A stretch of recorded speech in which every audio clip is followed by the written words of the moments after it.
when you said Brie Larson, Yeah. I was picturing Allison Brie.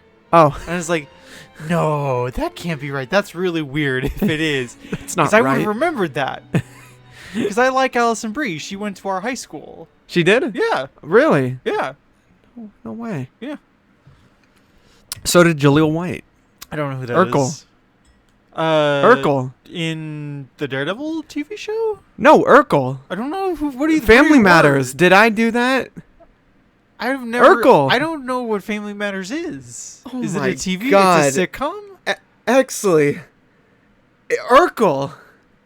I'll show you a picture right now. I'm sorry. Is this a Zoomer thing that I'm too boomer to get? I don't know. Or is this a if you were a boomer, you'd know this shit. I was gonna say, or is this a boomer thing that I'm too Zoomer to get? Oh my God! Everyone knows Urkel. No, well, evidently not. Oh my- I don't know who Urkel is. This is insane. I know Urkel, right? Urkel is the journalist from Daredevil, right? No, that's Uric. Uric, okay. Here. Which, isn't there a film person named Robert Uric? There is, yeah. He's an actor. He's in Ice Pirates. Oh, okay. Urkel. Steve Urkel. Yeah, well, I know that kid, but I don't know what he's from. He's from Family Matters. Okay, well, Steve Urkel. now I know. Yeah, I just know him from the confused gif where he's in the gym. And he's looking around like, Oh, Jesus. that's only where I know him from. That hurts. That hurts. Sorry. Oh my God. What am I gonna do with you? I am isolated from large swaths of pop culture. I told you I didn't have TV growing up. Anything with suspenders. Yeah. Larry King, Urkel. The Gecko. only significant memory I have of Larry King is when he was in the Bee Movie. Okay, hold on. Sorry. That's ridiculous. Yeah, Steve Urkel. I remember Larry King from Bee Movie, Yeah. and then from the interview that he did with Dan Aykroyd? Yeah, Dan Aykroyd when he's shilling his Crystal Skull vodka. Yeah. Which I've been meaning to try. It seems ridiculously overpriced. How much is it? I don't know. It was too much for me to buy when I was in San Diego a few years ago, and I saw it in like an alcohol shop. Yeah. And I was like, "Oh, Crystal Skull." I mean, I was too young to buy alcohol at that point, anyways. Yeah. But I was like, "Oh, Crystal Skull. I wonder how much it is." And it was some ridiculous. It was like a couple $100. I was Well, like, fuck that. a couple $100? A couple hundred. Oh my God. That's ridiculous. Yeah, I mean, I'm assuming like part of it, I know that's like supposedly filtered with like diamonds, but they're like synthetic diamonds. I'm assuming that like at least half of that is the novelty of the skull and Dan Aykroyd's name. It must be. Yeah. So yeah, I can't imagine the vodka itself is super expensive to synthesize. So. The vodka itself is from another planet, brought on by extraterrestrials who... I don't think we will ever have contact with extraterrestrial life, not after 9/11. Well, that's why it's so expensive, because no one thought we would ever get any sort of vodka from another planet. You know, E.T., he's like, I don't want to talk to the rest of the world, but Dan Aykroyd, I'll talk to Dan Aykroyd. I'll sell some high-priced vodka. He pointed his skinny light up dick finger at Dan Aykroyd, and he booped him on the nose. I'd pay to see that in a And film. he said, Wally. Oh shit! I've never seen E.T., so that's actually exactly what happens in E.T. Dan Literally Aykroyd shows up, and then he meets E.T., and then E.T. recognizes him and says, "Hey, he gives him a fist bump, and his whole fist actually lights up like Iron Fist, you know? Boop. And then he put his fist in Dan Aykroyd's asshole. yeah, that's the E.T. movie. You should watch it. Literally, the only thing I know about E.T. is that he does the finger. The finger, yeah. And then the bike. That's literally all I know that's about true. E.T. You know, That's all I know. I went to the Hollywood Bowl recently to see John Williams in live. Yeah, I in saw concert. it on your story. Yeah, and it was a lot of fun because it opened up with a montage of film. Sure. And, themes for films. Different films, not just movies that he curated, I guess, orchestrated. And you had E.T., and they played the E.T. theme, and it was beautiful, magical. And they had the screen overhead that showed footage from the movie. Yeah. And for some reason, they cut out the part of Dan Aykroyd being shamefisted by the alien himself. That was odd. I felt that was inappropriate. You're trying to cater to all ages. It's a family. It's trying to be family friendly. That's true. They were showing that's true. Steven Spielberg is not known for making family friendly content. Well, they were showing footage from the theatrical edition, not the special edition, which is probably why they cut out footage of Dan Aykroyd being shamefisted by E.T. Oh. Well, if you've been listening so far, if you've been keeping up, The Room. I know. I wanted to talk about a lot of stuff with you, actually. Welcome, everybody, to Chapter 12 of Ignore This Podcast. It is a bright and somewhat smoggy day in Los Angeles. And I have a new guest, not to the channel, but to this program. And I'm excited to talk to him about, yes, you mentioned The Room. And I assume also film in general, and maybe some horror stuff, because it is October. And it's a spooky month. It's a spooky month. But one thing I love about you, actually, is that when we got back in touch, thanks to our friend Miles, we almost immediately bonded due to our shared love for Red Letter Media. Yes. We both love and adore Rich Evans. We Who's that fucker, Rich Evans? Get out of here, you fucker! Yeah, but whose idea was it to watch not movies and stuff? Whose idea was that? Mike just he said specifically, Mike said he wanted us to suffer. Yeah. This is Mike's 9/11. Did you do you ever listen to the Macaulay Culkin podcast, Bad Bunny? I've only listened. I just found out who Bad Bunny is. Yeah. From my coworkers. Is that what it's called? Is that what the podcast Bunny is Ears. Called? Bunny Ears. Oh my God. I just found out who Bad Bunny was. I thought Bad Bunny was a lady. Because the name, no, it's a guy. I think, right? Bunny. I feel like I can be forgiven for thinking it was a lady. Yeah, I mean, I thought it was Macaulay Culkin the whole time. That's who I thought it was. But did you ever listen to that podcast? I've only listened to the couple of episodes that he's done with Red Letter. Yeah, same here. Because it's I like Mac, but it's I'm there for Red Letter. So, yeah. He's almost had a new kind of resurgence thanks to Red Letter Media, which is crazy because Macaulay Culkin in the 90s was the biggest guy, the biggest kid actor at least in the world. Richie Rich, Home Alone. What else? Was that it? You're it can't be it. No, I mean The Page Master. He was in He's in Saved, which is really good. It's got Jenna Malone as the main character, which I also really love Jenna Malone. I'm so disappointed. I know this is not We Tolerate Comics, but no, it's fine. I was so disappointed that she didn't end up being Carrie Kelly in the DCU. Oh yeah, that's right. I would have loved that. There were rumors of her being either that or Batgirl. Yeah, either her or Barbara Gordon, which she would have been really good as either. I really would have loved if she had been Carrie Kelly, because you know me, I like DKR to begin with, but I think Carrie is my favorite Robin. Yeah. Also, I don't totally aside again. I know this is not We Tolerate Comics, but do you feel like Dick Grayson's origin is slightly outdated? As far as him just coming from a circus background. I think that part might be a little outdated. Circuses do exist. They do. They're just so few and far between. And do they travel as much as they used to? They do. Well, so I was thinking about this and I was you could maybe get away with keeping the circus background if it was Cirque Nouveau or Nouveau. I can't do French. What was new Cirque du Soleil? I was gonna say Cirque du Soleil is a new circus outfit. If you had it something like that where Haley's was Cirque du Soleil, I could see you getting away with it. Yeah. But unless you do that, I feel like it's maybe have to update, which is I hope they don't, because that his origin is so iconic. Yeah, I don't know. That was just something that was on my mind. Well, let's say, and we'll be very quick about this because you're right. This is not We Tolerate Comics. But we could actually get a whole Robin episode in We Tolerate. But what was I going to say? The way I look at it is that they did the circus origin in Batman Forever. Yeah. So we had a live action adaptation of that. So that was what I was thinking about too, and that's already kind of that's already kind of new circus as well. it's like a fever dream of circus. Well, it's like Joel Schumacher got high on acid or ketamine one night and he planned out the scene. And if they decided to do Robin in Batman, the new Batman Which films. I'm sure they will. I hope they do. And if it is Dick Grayson, do I think they'll make him a circus performer who lost his parents through those means? Maybe not. Maybe there are modern contemporary equivalents to that.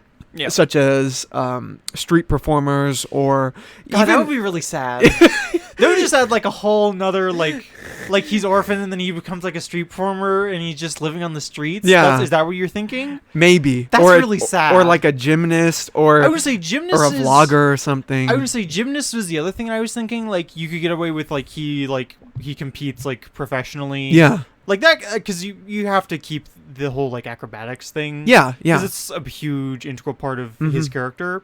Yeah, I don't know. Yeah. Keep going. Well, yeah, I think they're gonna have to change it up unless they just straight up go with the circus. Yeah. And also depending on how old Robin is. And I've already said you can't have Robin be as young as 9 years old. You can't. They should. They have you to. You can't. No, it's a terrible idea. It makes Bruce look like a terrible person. He is, though. Well, okay, yes, but you try to make him not as much of a terrible person. One thing I do like, actually, and we can kind of deviate at this point. Yeah, we'll segue. Where I like the idea of Batman listening to heavy metal music in the Batcave. Well, you know? he's obviously like a Nine Inch Nails kind of guy. Yeah, I like that. I like that they added that touch in the movie. Yeah. And there are playlists on YouTube. People have put playlists together of like listening to Nirvana or whatever in the cave, you know. So they have the music play with the ambiance of the cave and they give it some reverb and stuff. It's really cool. I like that touch they did with Batman. I think didn't Robert Pattinson make himself a playlist like that, or am I imagining? Well, I believe he based his performance off of Kurt Cobain, which makes sense. His take on of Batman on Kurt Cobain. Which makes sense. I can definitely see that. Yeah. But he had the hair of Tommy Wiseau, which is weird. He should have had that. I wonder if he's a vegan. Who? Like Bruce in the Batman canonically. That'd be interesting. Yeah. Because I know Cobain tried to be vegan, but like it didn't work. Vacillated between like that and vegetarian pescatarianism. Anyways, let's talk about Tommy Wiseau. Well, before we talk about the man himself, I want to just get the audience a bit situated with our relationship, how we know each other, because we've known each other for a number of years at this point, but we've only just started hanging out again, thanks to our friend Miles, who I mentioned beforehand, who has been on this podcast a number of times. 2 or 3 times? Two. The second time being with his girlfriend Crystal. Yeah, which a lot of fun. I listened to and it was really good. Oh, yeah, it was good. Well, thank you. I always feel embarrassed when someone's like, "Man, I listen," like either you or Andrew or whoever else, or Crystal or whoever else. I'm just like, oh God. That's right. People listen. Some people listen to this. No one's. It's not being ignored by a select few. That's interesting. Well, thank you for listening. But I think we have a really good time talking to each other because we don't waste any time with the things we love. You know what I mean? What was that tangent we went on? Yeah, exactly. Well, yeah, we don't waste time getting into the nitty gritty. Is Bruce Wayne a vegan? Is Tommy Wiseau? How old is he? What province does he hail from? Where is he from? Yeah. Does he have mob ties? I think he does. Allegedly, purely baseless speculation. Yeah, don't sue me, Tommy, because he sues people. Yeah, I know he's pretty infamously litigious. Yeah. He seems like that kind of asshole. But so what are you into? I mean, you're into film, you're into writing, you're like explain to the audience. Yeah, I mean, I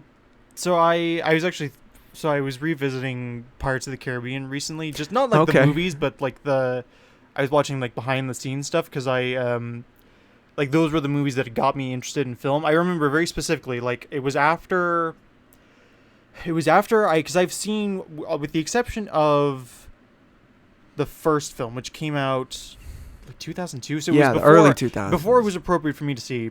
I've seen all the other Pirates of the Caribbean movies in theaters. I actually got to see On Stranger Tides at the El Capitan when it was initially released. Oh, wow, okay. Yeah, it was fun. Yeah.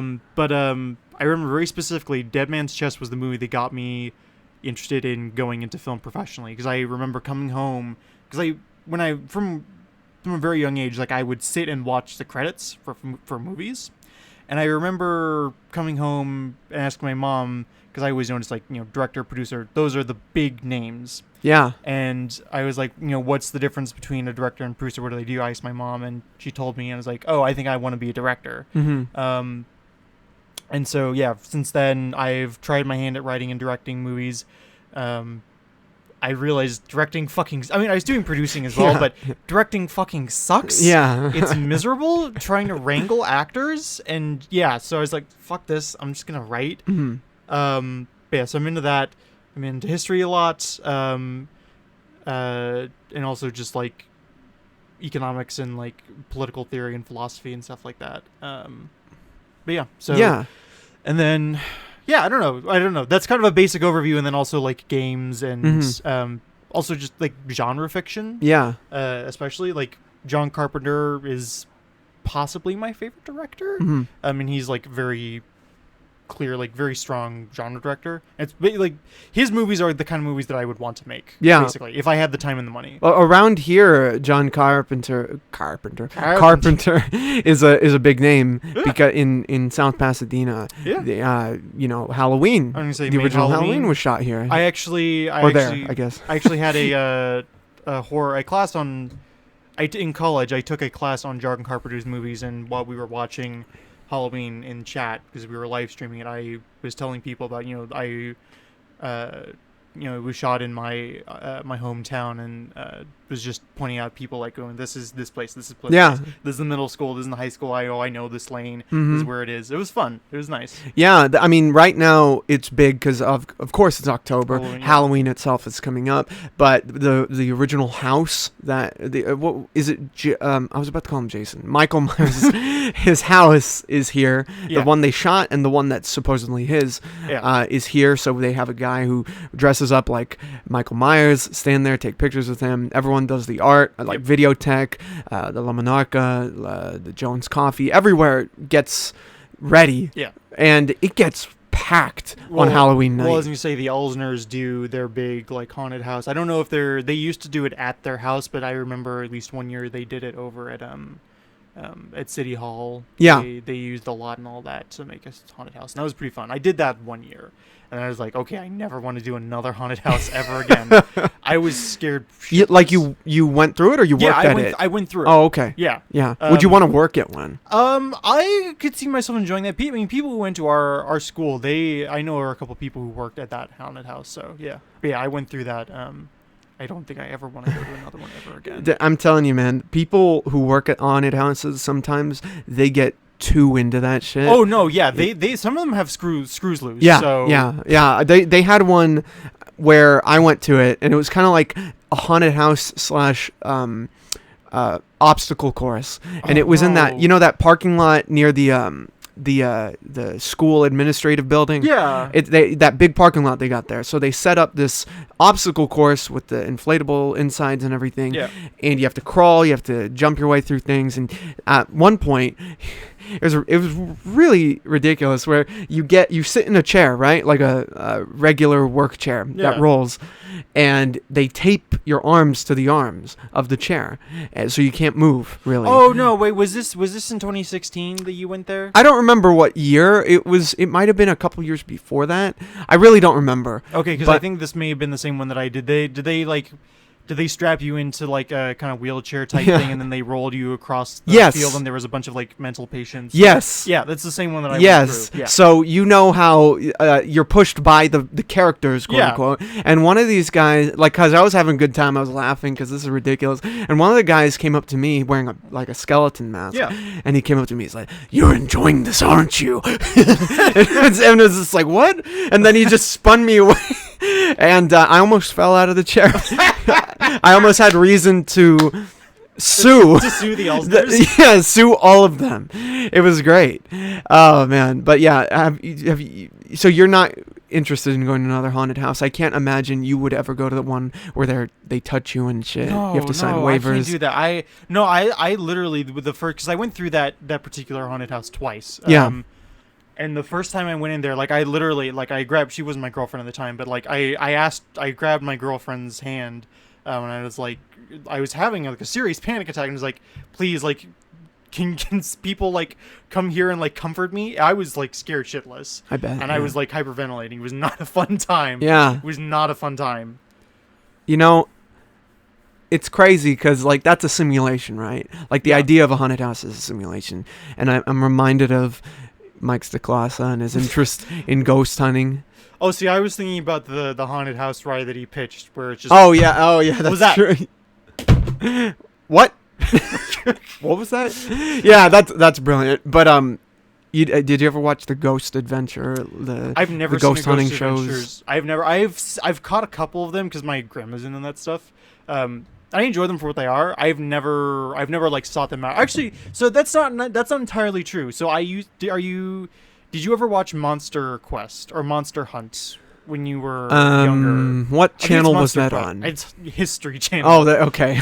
No, I don't think I did. Okay, it's actually pretty fun. They I mean, it's exactly what it sounds like. They they like go through and they'll do like a detailed history of like different like monsters and legends, and they'll talk to people who like supposedly found evidence of it, and it's never anything like conclusive, but it's kind of fun. Like they have episodes on like the Jersey Devil and Bigfoot and all the cryptozoics. And yeah, everything. a lot of cryptids, and they have I think like at least 1 or 2 episodes on like ghosts and like vampires and zombies and all that. So yeah, it's fun. So that was the only thing that I was really into it. That's the closest thing that I was into. And then I also watched like I think River Monsters is what it's called. River Monsters? Yeah. Okay. Which is, I mean, it's real animals. It's this guy Jeremy something, going to like different parts of the world where they just have these like insane like, really monstrous, mostly fish, just in different parts of like it's all over like mostly like Africa and like South America and like South Asia. Yeah. And just these freaks of nature, like these just horrid monsters of evolution that it's like it makes you never want to go in the water ever again. Yeah. It's not fun. Yeah, I haven't seen the shows themselves, but I've definitely looked into that online. Like, there are all sorts of videos you can watch of monsters caught on tape. Yeah, Slenderman on footage. Yeah, Slenderman. People. Especially on Instagram lately in my feed. Really, I've been seeing a lot of like people filming stuff, odd like things, but yeah.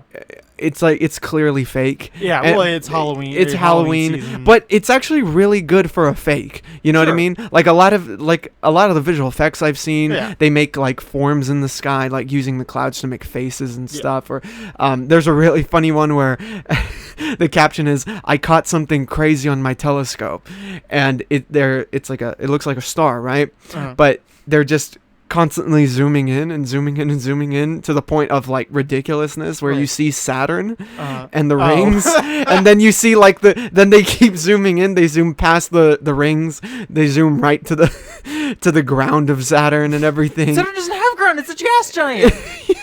Exactly. It's great. See, this is reminding me of the Man in the Moon episode, or that's not an episode, it's like a short from Rick and Morty, right? It's the not interdimensional television, it's the wiped memories that Rick has had to remove from Morty's brain. Oh, that's right, yeah. And we're doing this instead of interdimensional cable. Yeah, and it's more entertaining. Yeah, I don't know. I enjoyed that one, I think, more than interdimensional cable. At least the second one. The first one is good. There should be a show like The Bachelor, except it's people being hunted by the cryptozoic animals. And they, how in The Bachelor you get like a rose and stuff. It's one girl or one guy versus a whole bunch of men or women. Sure. And you have to give a rose and stuff. Yeah. You instead, the girl in question gives all the guys a knife, like a hunting knife, based on who she thinks is the most competent in the forest. I feel like this should be made into an anime. An anime? Oh, yeah. It's the right kind of like I jokingly say that like all anime. Not all anime is trash, but all anime is trashy. Yeah. This feels like the right kind of trashy premise for an anime. I'm sure that someone has made something like it. The Bachelor it's basically a harem anime. Yeah, The Bachelor should be an anime. Yeah, honestly. It's that trashy. I don't understand it. I really don't get it. I don't get it. I don't get it either. Most reality TV I don't get. The only reality TV I enjoy is like stuff that has Gordon Ramsay in it. I love that. Yeah. Well, I mean, because a lot of the time that shit is just uncensored. Yeah. You know, so God. that's the best. That first season of Kitchen Nightmares is genuinely horrifying sometimes. Yeah, I was watching a couple years ago. It might have been 2020 during the pandemic, where everyone's just watching stuff. Yeah. And I was watching some of Kitchen Nightmares. I was like, holy shit, this is insane. Some of it is really bad. Like the restaurants? Yeah. Like either just like how they're not maintained or just how they're managed. The cleanliness of them, man. Yeah, just like or the lack of them. Well, I also just love like cuz he will consistently order like crab cakes. Yeah. That's an indicator of like, okay, like how's the kitchen doing? And every time he orders crab cakes I'm like, no. It's sad. It's a coin toss. Is like, okay, is this going to be something that's genuinely horrifying or not?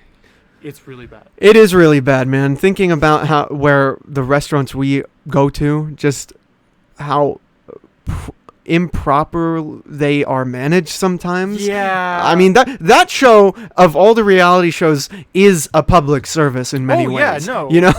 Thank you, Gordon Ramsay. Thank you, Gordon Ramsay, for showing us the scuzzy underbelly of the restaurant business. Yeah, man. When something is so, like, when there's a liquid trash that is there, it makes me feel disgusting. No. It's disgusting.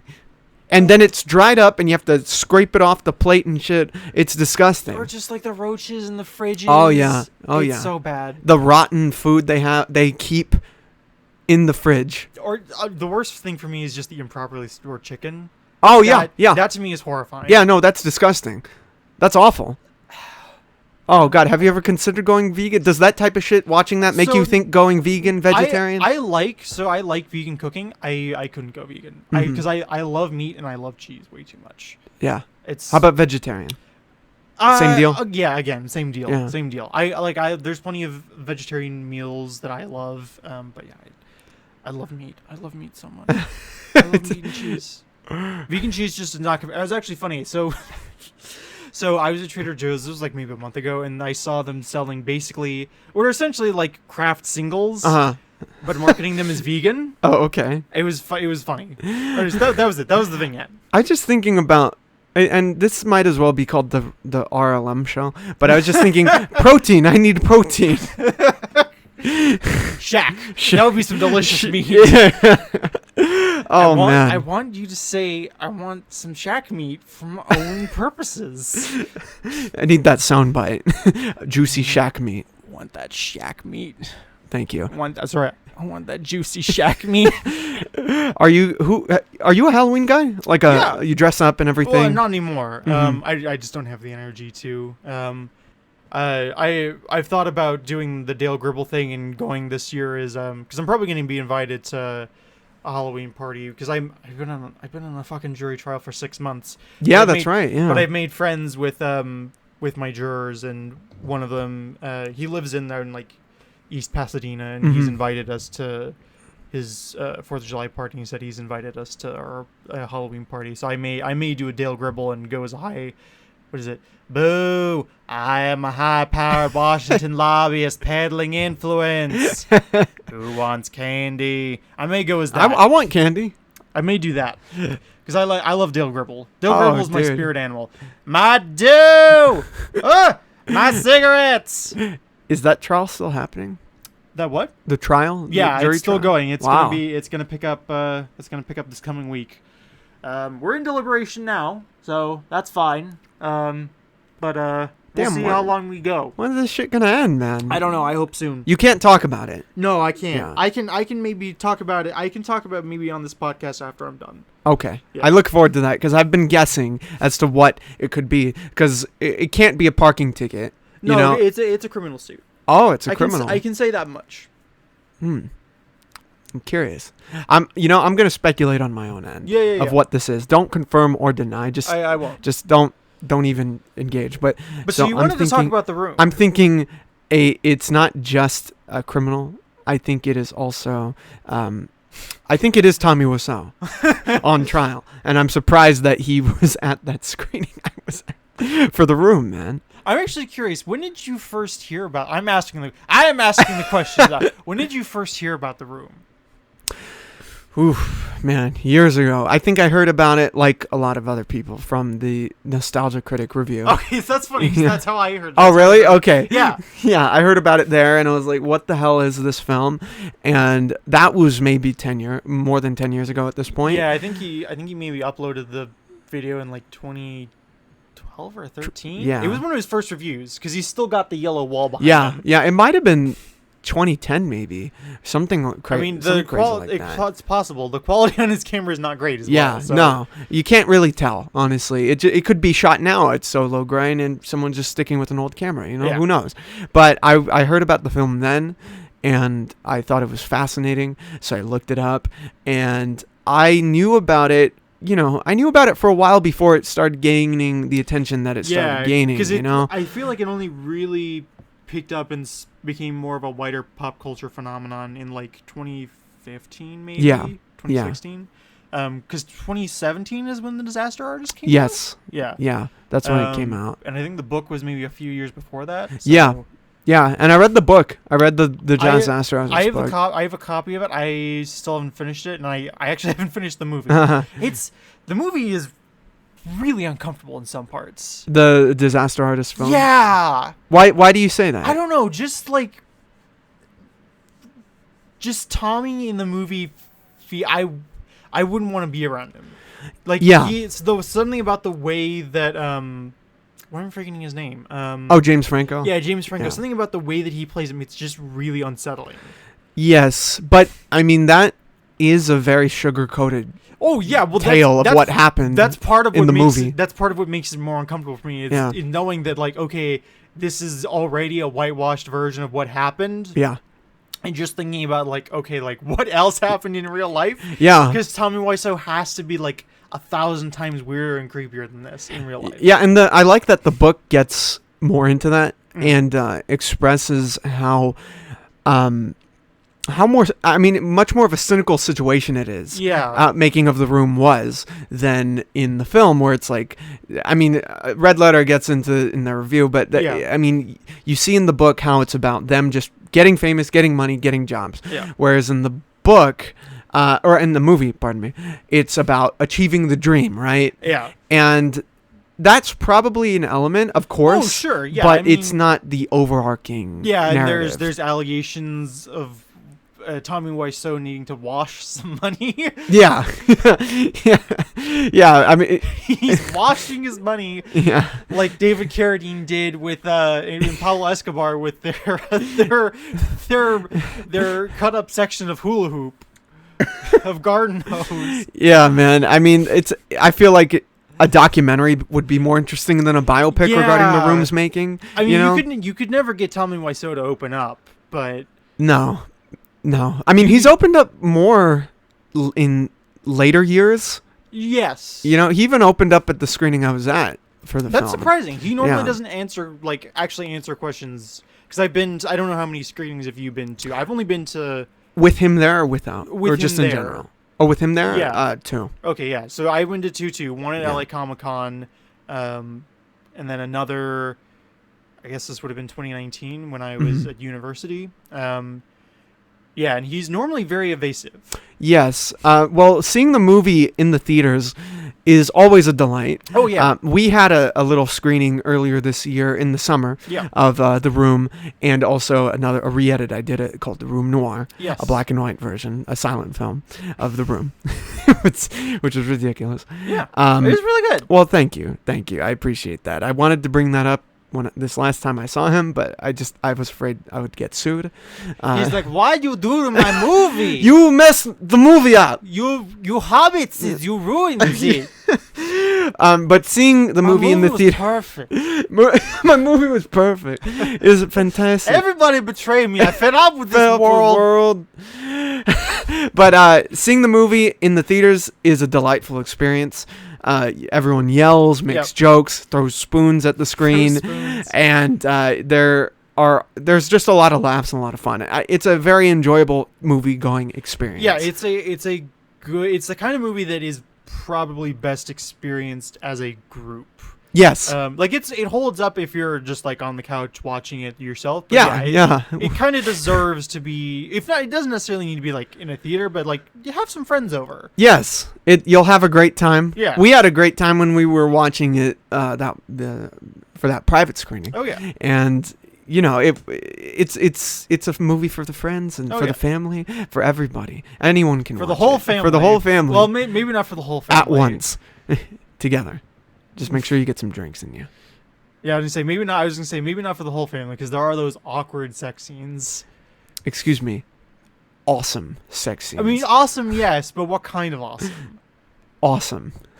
Awesome. Awesome. Very cool. Very cool. Those kinds of sex scenes. Very nice. That would be an interesting pair up, Sacha Baron Cohen and Tommy Wiseau. Honestly, I feel like Sacha Baron Cohen should play Tommy Wiseau. He's too tall. Yeah. Like Tommy Wiseau is a notoriously short man. Yeah. But I would enjoy that. Yeah. Like, if he hasn't done it for SNL, I mean, I hate SNL, but yeah, I feel like he should do that. He'd kind of be perfect. When you went to see the movie in the screenings where Tommy Wiseau was there, and there were Q&As, did you ask a question at all, or were you just kind of there? I didn't ask. The first time I saw it was. I saw part of it in 2015 when I went to LA Comic-Con. But when I saw it in the theater at uni, I don't remember asking him anything. I think I was just kind of too scared. Yeah. Yeah, I don't know. Again, it was one of those things with like when we were talking about like going up to see like comic book artists at conventions. As you like small children, you're really scared to ask them stuff where you just kind of shut down. Yeah. But it wasn't quite to that level with Tommy, but yeah, it was just. I don't know. I just couldn't think of anything to say. Yeah, you didn't know what to ask. I mean, and I understand because, like, what can you ask someone like that? Someone who's eccentric. Also, like, what are you gonna ask? Like, again, like it's almost pointless to ask because he's gonna be very evasive. So. Yeah, or he'll go on a tangent in any question. For the Q&As I've been to, I went to one years ago at the Egyptian Theater, pre-pandemic, which was really nice. Yeah, it was a really nice theater. I'm sorry, I love the Egyptian. I've seen. I saw like Batman and Blade Runner there. I saw. Are you familiar with Nick Cave at all? Nick Cave? Yeah. What's Australian rock artist? Really cool. Lives in the UK now. He has there are like 2 documentaries about him that are some of the most amazing filmmaking I've ever seen. I saw the first documentary made about him, 20,000 Days on Earth, at the Egyptian. It was really good. Anyway, okay. Continue. I never saw that, and that sounds pretty cool. Actually, if you've seen the first Hellboy, yeah. Yeah. The song "Red Right Hand" that's in it, that's a cover of one of the songs that he wrote. Oh wow, okay, yeah. Wow, and that's very fitting for Hellboy. It is. It's kind of crazy. Yeah, but so the Egyptian was the first time I saw him in person, and then the second time was in Westwood near UCLA at a little theater on the side, and it was at an 11:55 p.m. showing of the movie, and very late. But very fun. Yeah. All sorts of people in the first showing. A whole bunch of weirdos. A whole bunch of weirdos, but a lot of... you know what? Actually, not as many weirdos, just a lot of college kids. You know? I feel like it's mostly... I mean, obviously, like, where I went to see it, it was in a college town. Yeah. Yeah, I feel like it's one of those things where it attracts... mostly college-age people. Yes, a lot of it was kind of crazy to see all these young kids and also, I mean, all sorts of people were at my screening. You got Asian kids, black kids, white kids, Mexicans. Kids that climb on rocks.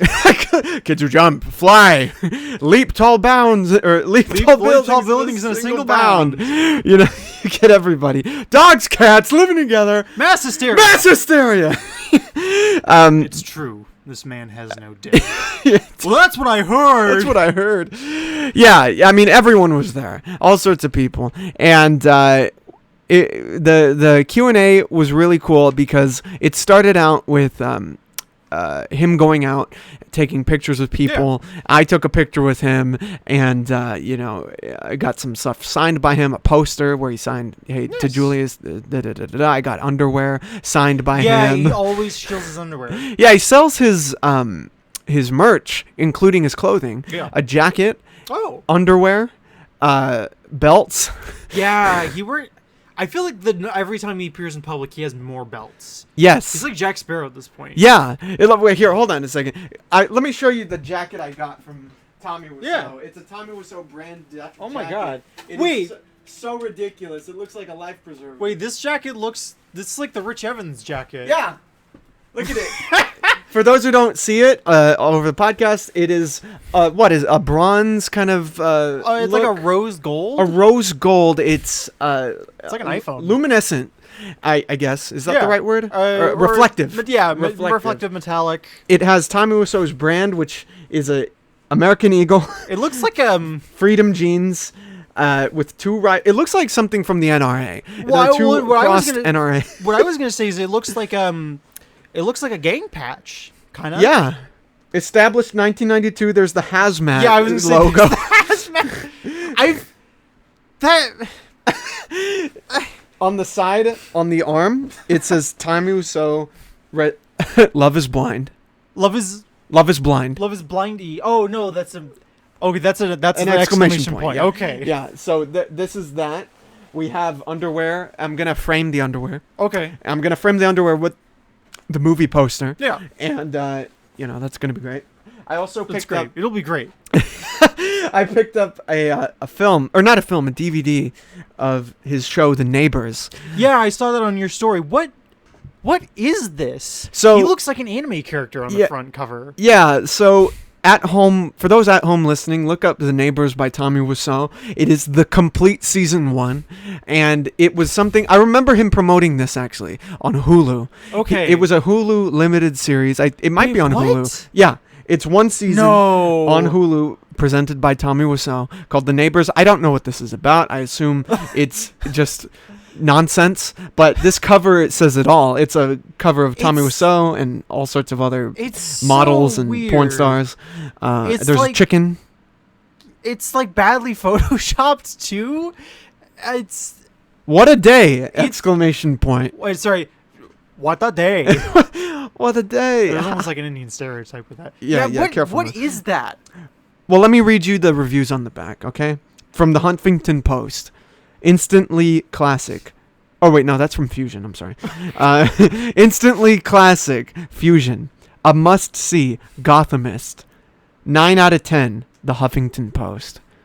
Now, I don't know if those are real reviews. They might be. They might be fake. Yeah, I was gonna say this is like. I mean, again, not to turn this into a red letter show, but yeah, this is like when they pull. Then they pull a VHS or a DVD for Best of the Worst, and they have like unattributed reviews. Bruce Valanche. Yeah, it's like someone may or may not have said this at some time. Yeah, at some point, probably. But this comes with exclusive special features. Okay. The first being an unreleased to be or not to be video. Oh no! I don't know what that means. This is going to be Tommy Wiseau performing the to be or not to be monologue. That has to be what it is. Tommy Wiseau's Hamlet. Yeah, which I would like to see. Yes, I guess so. To be or not to be? That is a question. That is the question. The second is a music video directed by Tommy Wiseau. Oh no. Did he write the music? That's a good question. I hope he did. Well, the next one is Shame on You by Tommy Wiseau. So that might be the music video. The song. And more. And there's a rifle and a bong. There's a chicken. There are some ladies on the back. What? Yeah, what is this? There's an elderly like Afro-Latino woman who looks like she's not tied up. She's just pulling her hair. And she's sitting on there, and there's a pizza slice, and it's wonderful. And some Kristen Ritter-looking woman, and Neighbors, and soft serve. The Neighbors, the complete season 1. What is this? It's excellent.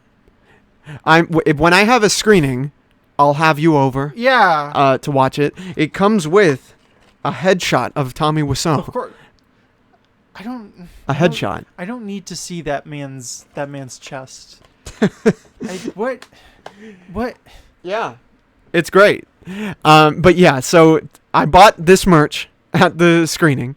I went to sit down. I was with Brian, Sebastian, who'd been on this program, and we were there excited. Sebastian was really excited because he'd never seen it in theaters.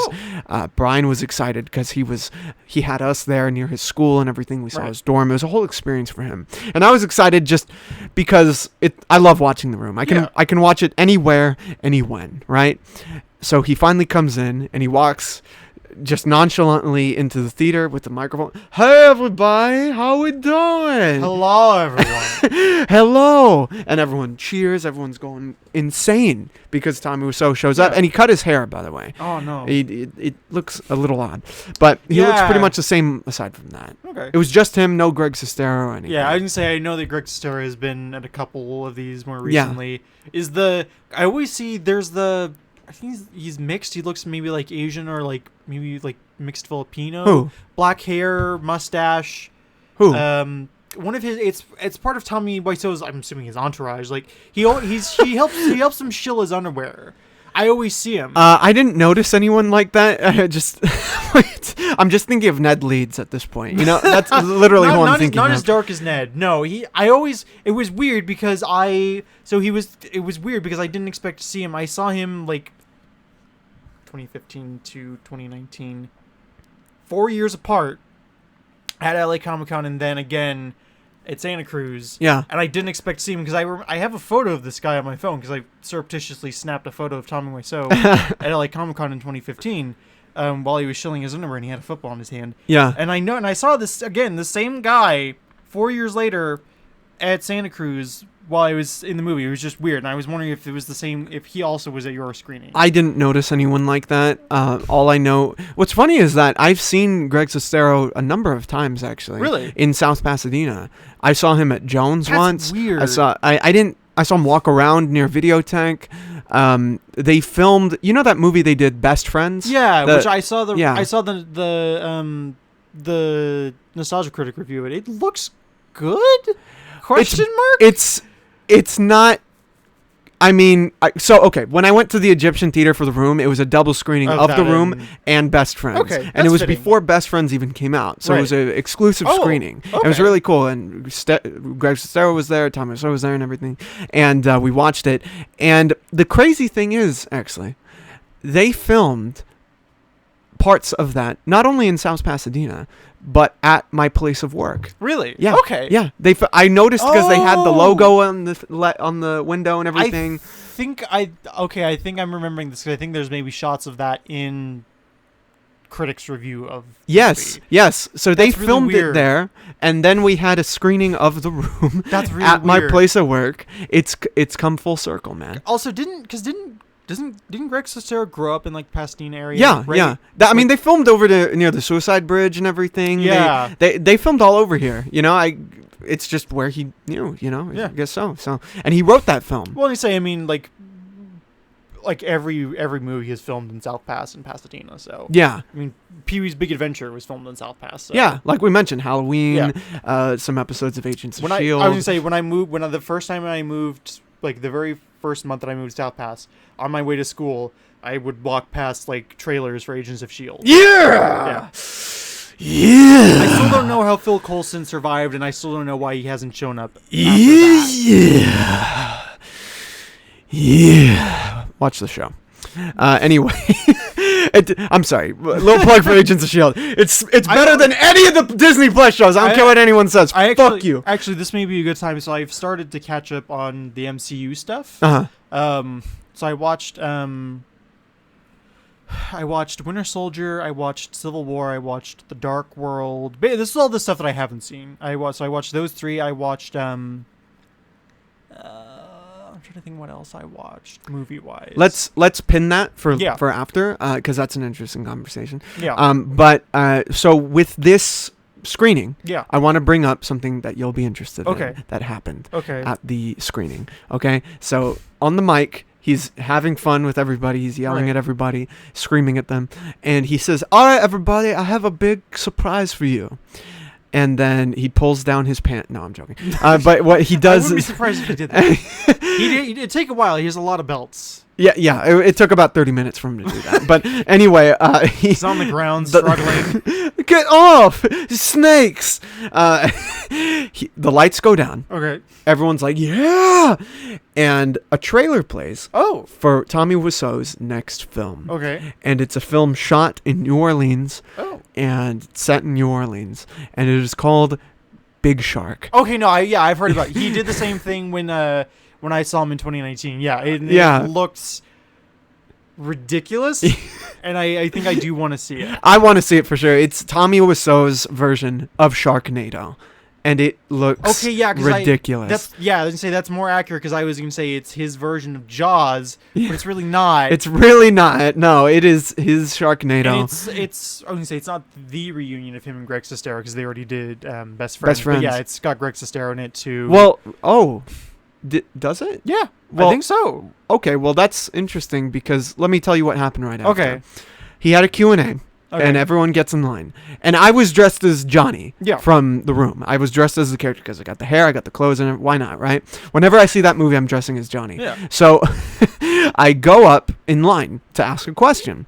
And we're lined up on the aisle.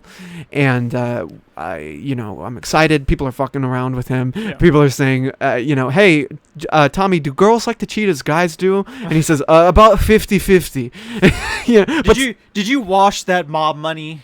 Did you wash it well?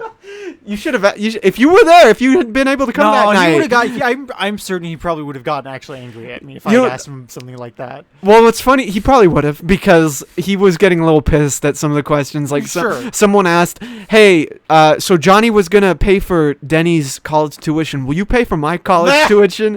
And he was like, "No, you're not poor. You're rich." And that move on. Next question. That's what he says. Next question. Move on. Next question. So that's what happened. Someone asked, some people were actually very genuine. Someone asked, hey man, I love your film and I love the passion it takes to make films. How many times did you have to rewrite the Room script? Oh, God. And he said, he got into this whole, adjacent and everything. And he was like, so about 27 times I rewrote the movie. Sounds about right. Honestly, for an average movie production, I just say that's maybe on the low side. Yeah, probably. Yeah. And, so he got into that. Someone asked about business, and he got into this whole thing about depreciation. Like, do we have any business majors here in the room? UCLA business majors? Some guy, weakly holds up his hand, and then it's like, oh, right, you know about depreciation. But the funny thing is, I'm on the side. I see Sebastian and Brian in their seats watching, and Brian's like, oh, shit, I can't believe it's him. And Sebastian is like, when Tommy Wiseau starts talking about depreciation, Sebastian's all about, he talks about capitalism, he talks about politics and everything, the economy and stuff. So he starts nodding his head. Yes, that's right. Depreciation, that's right. Like he's getting excited. Like, I know what that is. So that was humorous. Someone asked about, they literally asked it this way, actually. And I don't know if you've heard this at your screenings. Someone asked, which titty had the cancer?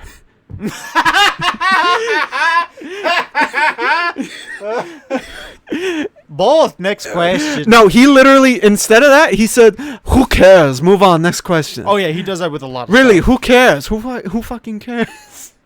It was great. But one thing that you might have noticed, and I've noticed, is that he will bring up the criticism of The Room in a very spiteful, kind of bitter ways. Yeah, I mean, again, he seems like a kind of spiteful, bitter asshole. Yeah, a little bit. He seems like Chevy Chase, like that. Yeah, maybe, but he'll juxtapose that with a positive, this is America. You can do anything in this country. Yeah. Be positive. Like when I went to take that photo with him, and you saw in the photo there was a random blonde kid. Yeah, he just jumped in the photo. He came in and he started filming Tommy, like a vlog and stuff. You don't do that. First of all, he had a bundle of spoons and asked Tommy to sign all the spoons and shit, right? He's like, no, I'm not signing. I only signed 2 spoons. It's like, come on, man, it's for my friends. Well, your friends should have been here. And he's filming Tommy Wiseau, this kid, and he says, "What's best in life?" And Tommy said, "It's to be optimistic, to think positively, to work hard and stuff." Sure. So that attitude, juxtaposed with the "fuck them if they don't like the room" attitude, is interesting. You know, because some people laugh, some people look a little uncomfortable. And have you noticed that at screenings? Yeah, a little bit. Yeah, I mean, again, like, he's a weird dude, and again, like, bordering on shady. Like, we really don't know anything about him or his past, where he got the money to make the room. Yeah. There's, again, all that purely baseless speculation about it. And also he's just got a really weird intensity to him. Yes. Yeah, I mean, I don't think you can be blamed for feeling uncomfortable around Tommy Wiseau. No. But I went up finally, and it was my time to ask a question. Yeah. Finally getting to your point. And it was about Big Shark. Okay. So I asked him if Greg Sestero was going to be in it. And he said, as of right now, he's not. Really? Yeah. So okay. I was confused. I didn't. So why did you? Why were you led to believe that he was going to be in it? I remembered seeing him in the trailer, and I remember Tommy Wiseau mentioning that he would be in it when I saw the screening in 2019. Okay. So maybe he dropped out, or I don't know. I don't know what happened. I just asked because he wasn't in the trailer we saw. Okay. Greg Sestero. I didn't notice him, so I asked, "Is Mark going to be in the film?" And he said, not as of right now. Okay. From what I could decipher. Interesting. I was a bit more swept up in the moment. Sure. I was trying to focus on what he said, but first of all, when I got the microphone, he said, "Oh, hi, Johnny." So it was like, "Oh, hi, Tommy. Oh, hi, Johnny. I didn't see you there." Yeah. That's me. I said, and then I ended it off saying, "I love you." He's like, "I love you too." So then we watched the film, and we had a good time. And he left. He was done with the theater that night. Yeah. And it was a lot of fun. Seeing that movie is honestly better than seeing a lot of movies in theaters. Oh, yeah. Crazy. Yeah. Yeah. But, it's weird, too, where, like, I feel like I would have more fun going to see The Room in theaters than I would going to see most, like, big box office releases nowadays. Yeah. Which is sad. It says a lot about where the film industry is at the moment. Well, I mean, not a lot of movies are as interactive as The Room, and that's by accident. But even then, like, a lot of movies aren't. I don't know. They don't have the spirit that The Room does. Like, obviously, The Room is it's obviously a terrible movie, right? But and obviously, in spite of that, it's enjoyable. But like, you can tell that. I mean, it's like the difference between the prequels and the sequels, right? Where, like, with the prequels, like, obviously bad movies, not terrible, but not great. But at least you can tell that there's, like, a cohesive vision and they have, like, spirit to them. Even if the CGI is lifeless. Right. Whereas, like, you go and see the Disney trilogy and it's just, like I don't see soul in them. Like, there's nothing behind the eyes of those movies. I don't know if I would completely agree with that. I think that the outlier in that, because, a big criticism towards the sequels is that they are more products than films, right? It's not even and I think and this is going to be a hot take. This is going to be very controversial, and I already know you and I are going to get into it, and I'm looking forward to it. Okay. But I do think that vision does exist with The Last Jedi. Yes. I do think I would agree with that. The eye that you're talking about. I think that's there with that film. Yes. Yeah, I would actually agree. That is the one that feels the most like a movie. Like a movie. Yeah. The problem is that it's not a good Star Wars movie. It's a different type of Star Wars film. It's not a good Star Wars movie because it contradicts so much of the established canon. It shits all. I mean, this is the problem with the trilogy in general. It's just like everyone is back. Everyone is back at the same point that they were. Well, the problem is they didn't have a plan going forward. Yeah, I think which is insane. Yeah, and I agree with that. But I think with that film specifically, Rian Johnson did have a vision. Yes, and he wanted to do something that was different with those characters, There's something that wouldn't be expected, but I think because of that, people went apeshit. Sure. Well, I mean, even if he did have a vision, it's questionable because I think he said like he doesn't actually really care about Star Wars as a franchise, and it's like, okay, fine, but like then why make a Star Wars film? I mean, yeah, I don't know. It's frustrating. But just, I mean, this is the problem too, is that like, and this goes into like, I don't know if you've gotten around to seeing Andor or not. I haven't. I've seen a little bit of Andor, but I've been really busy lately working on other projects and also just work and stuff. So I want to catch up, but I haven't seen all of it. I'm interested in seeing it because again, like from what I heard, it's not great. It's not terrible. The best thing about it is that it's not Star Wars. It feels very isolated, which is what I've been wanting. And asking for. Well, and this brings up the idea of like, okay, like what should Star Wars be? I mean, we talked about when we were doing. I don't know. Have you announced? No, I haven't announced it yet. Okay, yeah. No, I mean, well, when we were doing a thing. When we're doing a thing. Yeah. We'll leave it at that. Be careful, man. Yeah.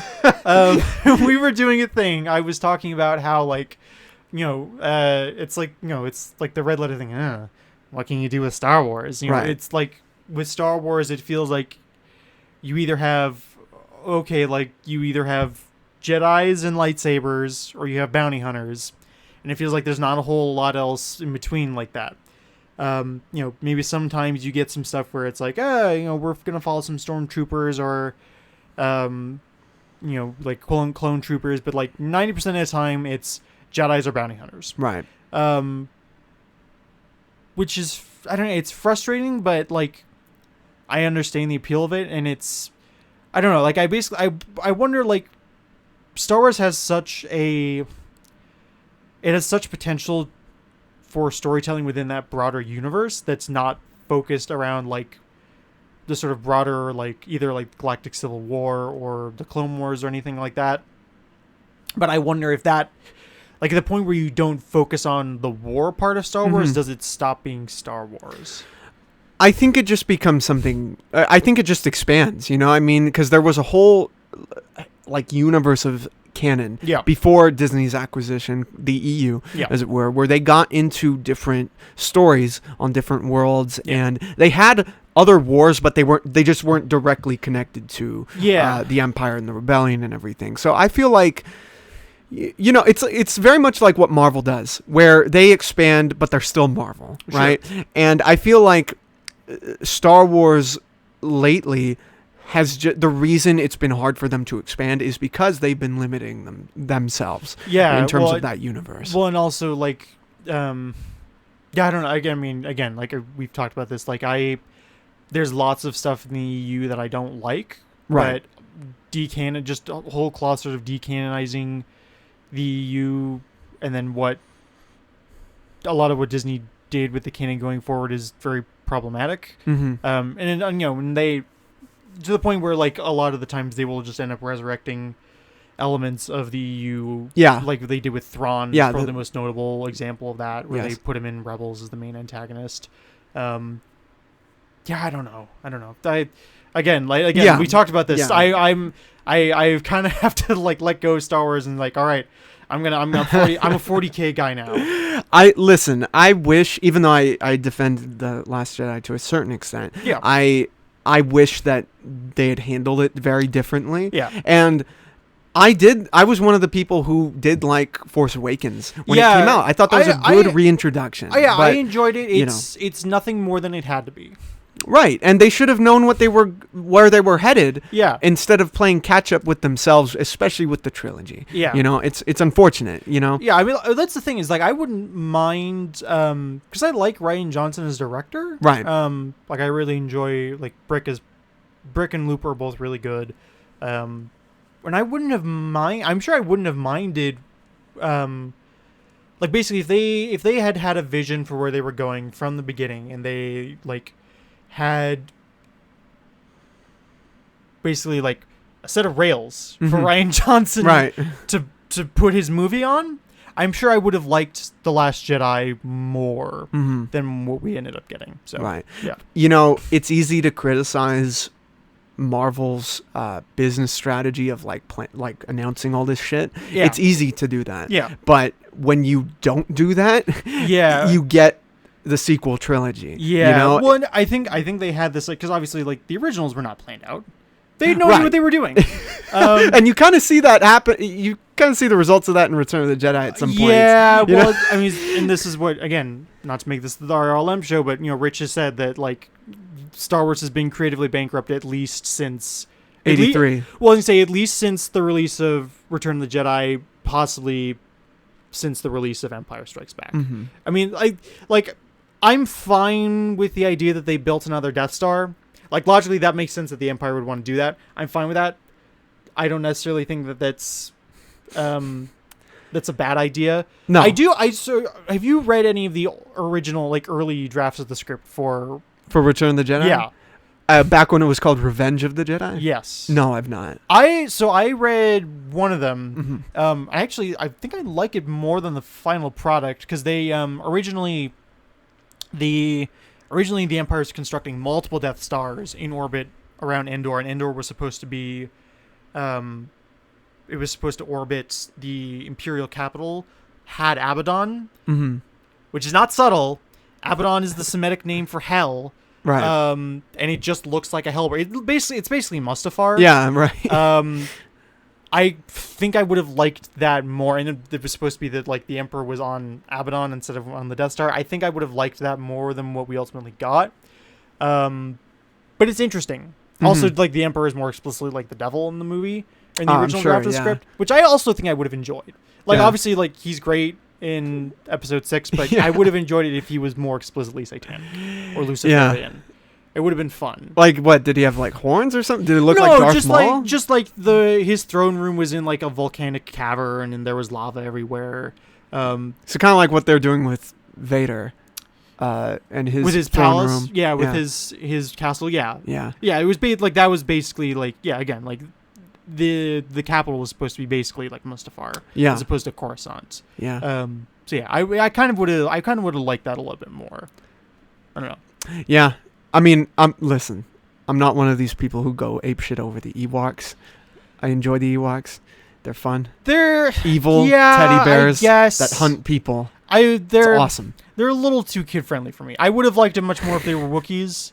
Yeah, that would have been better, I think. Yeah, if it were Kashyyyk that they were on. Yeah. Rather than... Well, even if you just have it that the Endor is the Wookiees' homeworld. That's perfectly fine. Because then I could have seen Wookiees pull some Stormtroopers' arms off. Well, you gotta be...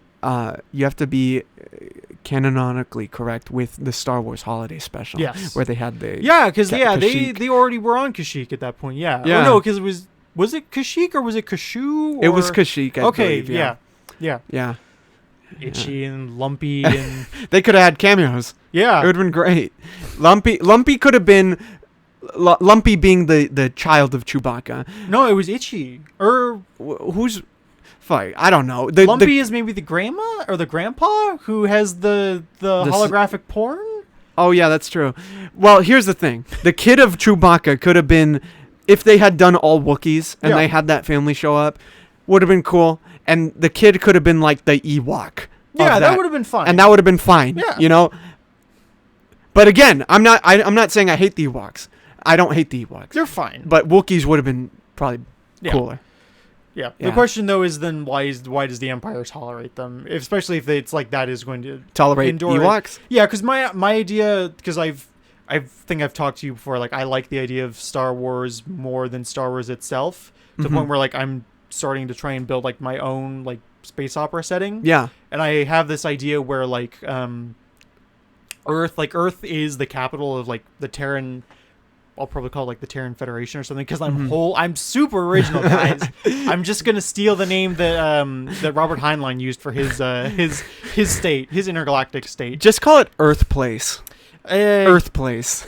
Anyways, but so, like, my idea was that, like, basically Earth is basically it is like a megalopolis, but it's like, it's also like one gigantic park, basically. So it's like full of like nature and forest preserves, and you have like dense, like, isolated or sort of semi-isolated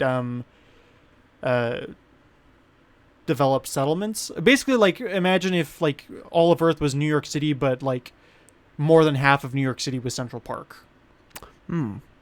So, like, So like what Coruscant is, just with more greenery. Yeah. Yeah. Because I feel like that's what Coruscant should be. Mm-hmm. Because realistically, Coruscant would be uninhabitable Yeah. with how much metal is on there. Yeah. And how deep it goes into the surface and everything. It's not. You're gonna be choking like it's China or something. Oh yeah. Yeah. I mean, China. I feel like China's atmospheric pollution has gotten a little better compared to what Coruscant. I mean, granted, like Coruscant is a whole damn. It's sci-fi.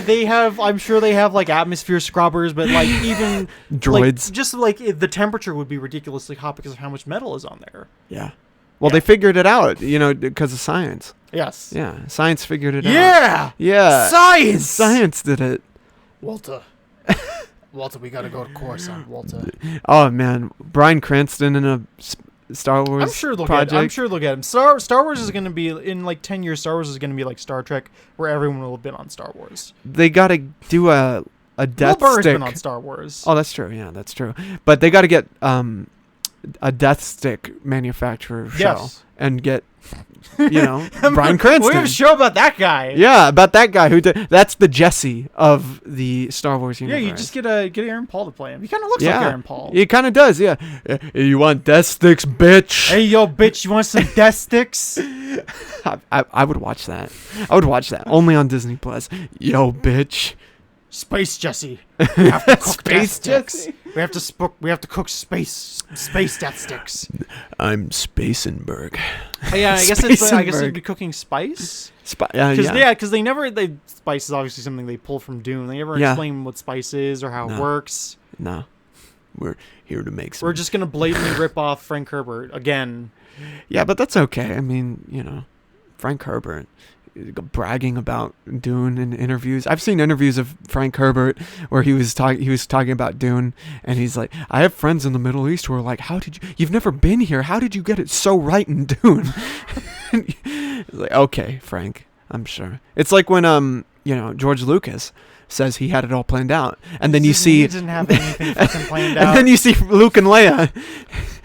Okay, if you had that planned out, you're sick. I've told you that when Force Awakens was originally released, I knew they would never do this, but I told you that I wanted Rey to be like the incest love child of because I wanted her to be like the child of Luke and Leia, but I wanted it to be like a Mordred situation where like Snoke I don't know, like Snork. Oh, hello. Here. I'll get that. Thank you. Nachos. Awesome. Thank you. We got some nachos in here.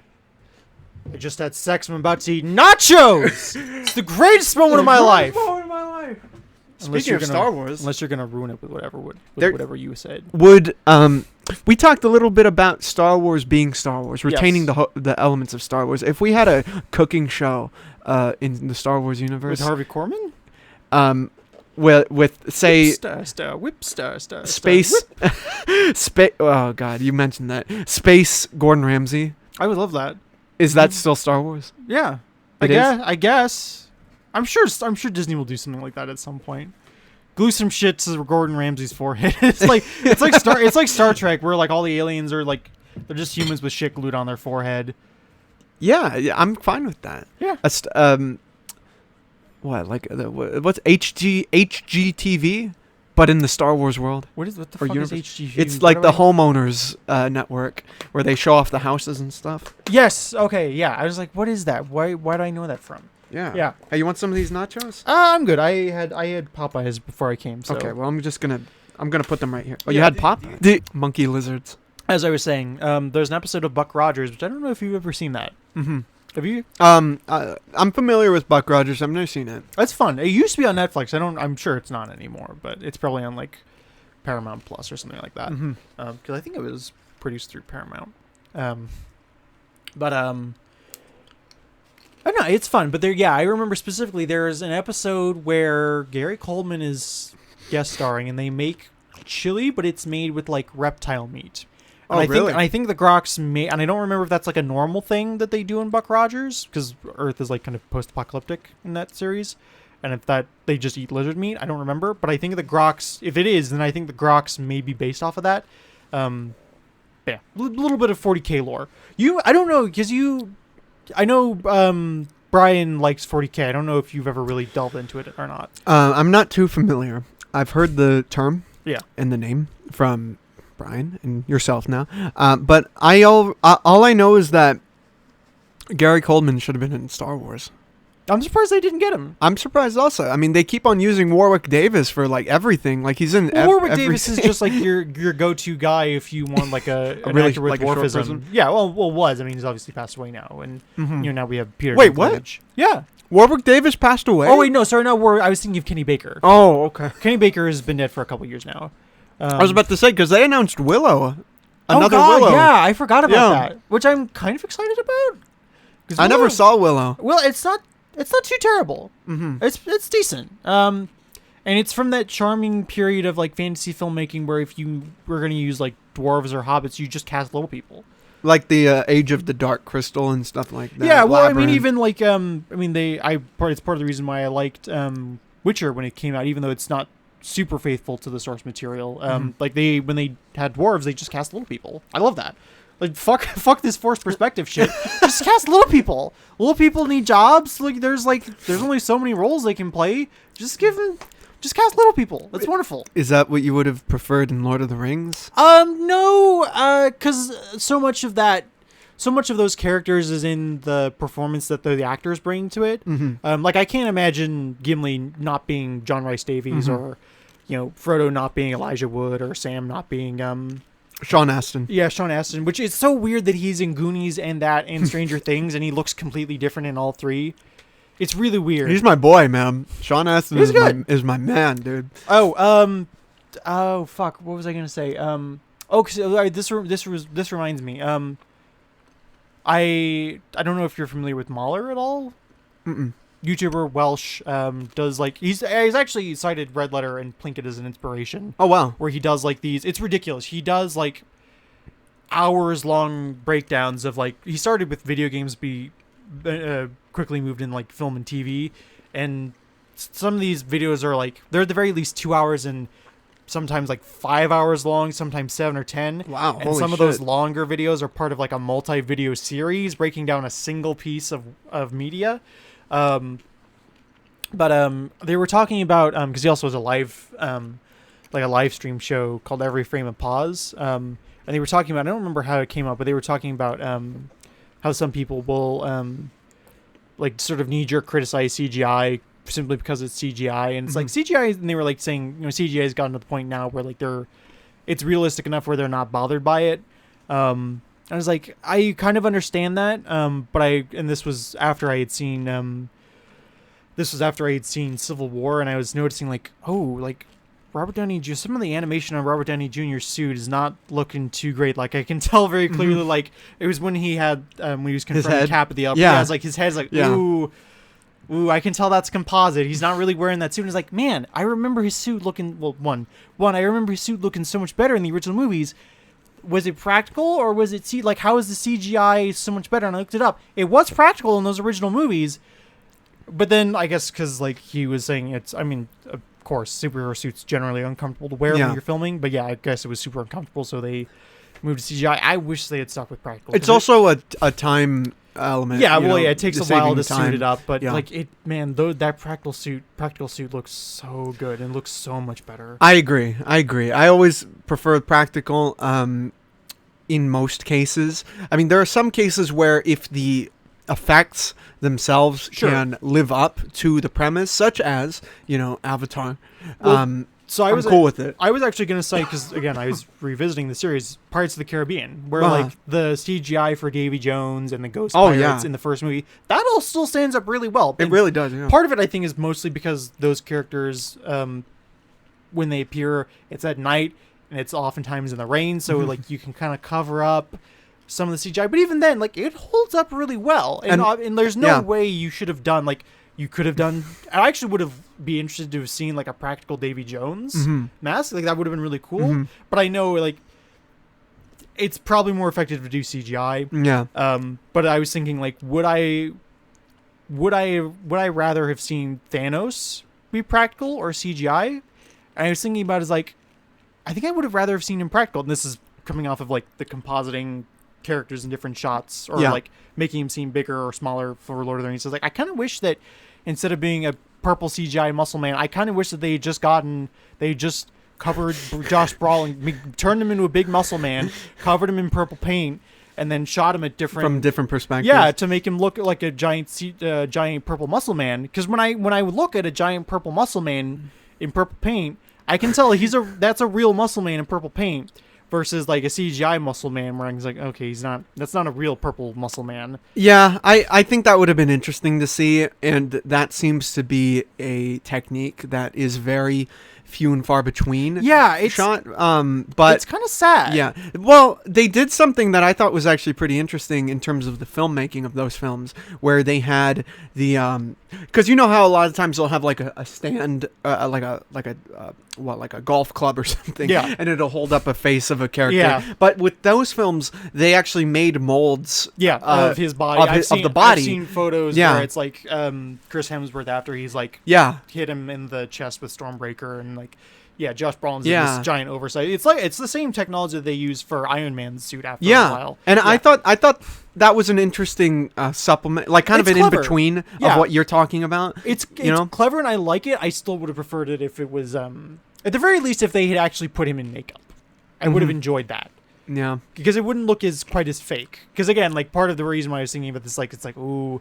Already some of the CGI in Civil War on Iron Man, it's not looking so good. It's not looking so good, and especially now, like just like give those poor animators some rest. Just give them a break. Hire some practical people, man. Yeah, like Jesus. It'll look better. It'll hold up much better. Because that's the thing. Like, I don't know. Just like even as good as CGI is now, like I know that within 5 years we're gonna have CGI that looks better. Yes, and. I don't know. It's just age. Like CGI ages so much more quickly than practical effects do. Or within a couple months, we'll have something better. Yeah, honestly, Avatar 2. They're making Lego sets for that. You know. Oh, are they? Yeah. For really? Wow. Yeah. Wow. I'm not surprised by that, but the imagery and the effects in that film look remarkable, man. Yeah. Like, I'm really looking forward to that movie actually, and. I was someone who's just like when I heard the idea of like Avatar getting all those sequels and stuff. Hey, yeah, if you want some of these, please have at it. Nope. I laughed. I was just like, man, this is ridiculous. You know what? Avatar's 1 through 5 and shit. But no, that was not going to happen. I'm interested. I'm honestly interested in this upcoming line. I'm sure it will at least have some soul compared to most movies, most big budget movies that are released now. Actually, that reminds me. I'm curious. Is there a genre of movie that that Hollywood just doesn't make anymore that you wish would come back? That's a good question. You know what? I would be interested. I mean, this is a very played out genre, but I would be interested in the contemporary Western. I had a feeling you were going to say Western. Yeah. I think like contemporary, like modern day, modern day, or a good example is Hell or High Water. Yeah, that's really good. Yeah, I really like that film a lot, and it's about bank robbers in the modern Texas going around, going crazy and stuff. So I like that. No Country for Old Men is another one that I dig. Oh God, yeah, that's wonderful. Yeah, I like that film up until the very end. And what? Yeah, I love the ending for that because there's no resolution. I know. Life isn't like that. Yeah, but movies should be sometimes. No, that's what makes it so good. I live life, actually. Yeah, I know. And to quote Rome, nothing's ever over. There is no closure, no fulfillment, no release. Listen, when I digest these nachos, there will be release, okay? Yeah, but that's real life. But then what happens once your poop goes into the sewer system? It gets recycled. Here's something I don't like about you. You waited till I took a bite to say that. That's disgusting. That's disgusting. But yeah, the contemporary Western. That's like a Green Goblin laugh. Godspeed, Spider-Man. Godspeed, Spider-Man. That should be a name for a band. What is Godspeed Spider-Man? Yeah, that'd be a cool Godspeed name. You Black Emperor, which my father knew those guys. Oh, really? Wow. Yeah. No way. That's cool. Have you ever been a part of a group? Do you play music? No, I will. So I used to play flute and violin. I picked up violin because I love old black and white movies, and one of my favorites as a kid growing up was I used to love the old Sherlock Holmes serial starring Basil Rathbone. Oh, okay, yeah. Which Basil Rathbone, I know this isn't We Tolerate Comics, but Basil Rathbone partial namesake of the original Clayface, Basil Karlo. Oh, wow, really? I didn't know that. The other one being, the other namesake is Boris Karloff. Karlo. But so, I used to love those old Sherlock Holmes serials, and Basil Rathbone plays the violin. It's like, I want a violin. A bunch of people on my mom's side of the family are fiddlers, so she got me a violin, and I learned to play that. I ended up dropping it in middle school. I also played flute very briefly. I've always kind of wanted to be in a band, but I just never... I was like, fuck, I don't want to learn an instrument. Instruments are miserable. They're not miserable, man. I would kind of be interested in doing... I'd kind of be interested in learning either guitar or drums, or maybe like doing synthesizer. Oh, okay. So I could tolerate doing like synths or like programming stuff, because I like a lot of industrial and electronic. Yeah. And so doing that kind of stuff where I'm like more behind a computer, I could imagine I would enjoy a lot. Yeah, I could see that. I could see you as the synth guy. Yeah. You know, that'd be pretty cool. Yeah. I ask because you're into a variety of types of music. You know, it's all over the place. I remember hearing you talk about some like German metal, some what else? Some indie stuff. So most of the genres of music I like are industrial, heavy metal, electronic, goth, or some combination of all four. There actually is a genre of music that combines all those four. It's called electronic body music. It's from Germany, and there's a band. I've talked with Lynn about this because she and I both really like it. It's called And One. Highly recommend it. It's really fun. They're German. The lead singer, Steve Nagavi, he's actually Persian by birth. He and his family fled the Islamic Revolution to Germany, like a lot of Iranians did. They went to Germany, and he was inspired by Depeche Mode as a teen, and ended up forming And One. It's really good. It's some of the best music I've ever listened to. So it's like that, and then I also really enjoy like folk music, especially if it's connected to like, either like, especially if it's like trade unionist or like nationalist or like just sort of like labor songs as well. So it's like a lot of stuff from like the Russian Civil War I enjoy. Stuff like Bread and Roses, stuff that's like stuff from the Spanish Civil War is also really good. A lot of stuff like that. And then there's also I also have a really weird soft spot for like specifically 70s R&B. I don't know. What do you think of the music in the room? Do you want my serious opinion? Yes. It's very generic and mostly forgettable. The only part that I remember is the song that plays in the credits. You Are My Rose. Oh wait, no, I forgot. Yeah, no, okay, so yeah, I literally forgot about all like the actual like songs. Oh, like the pop songs. I forgot all about those. Again, that's how forgettable the songs in that are. Yeah. Yeah, no, yeah, I totally forgot about that. Yeah, so like, yeah, that's kind of the music I'm into, and then like most of the artists I listen to. Oh, I also like J-pop actually. Oh, okay. It's like just anime weep. Yeah. I don't know about you because I know I'm kind of all over the place. Because I know obviously you like MF Doom. I do. Yes, I do. I love MF Doom. Yeah. You know that, and then so like hip hop. Hip hop. What else? Rock. I mean, I'm a big fan of pretty much kind of like what you are. A little bit of everything. There's rock.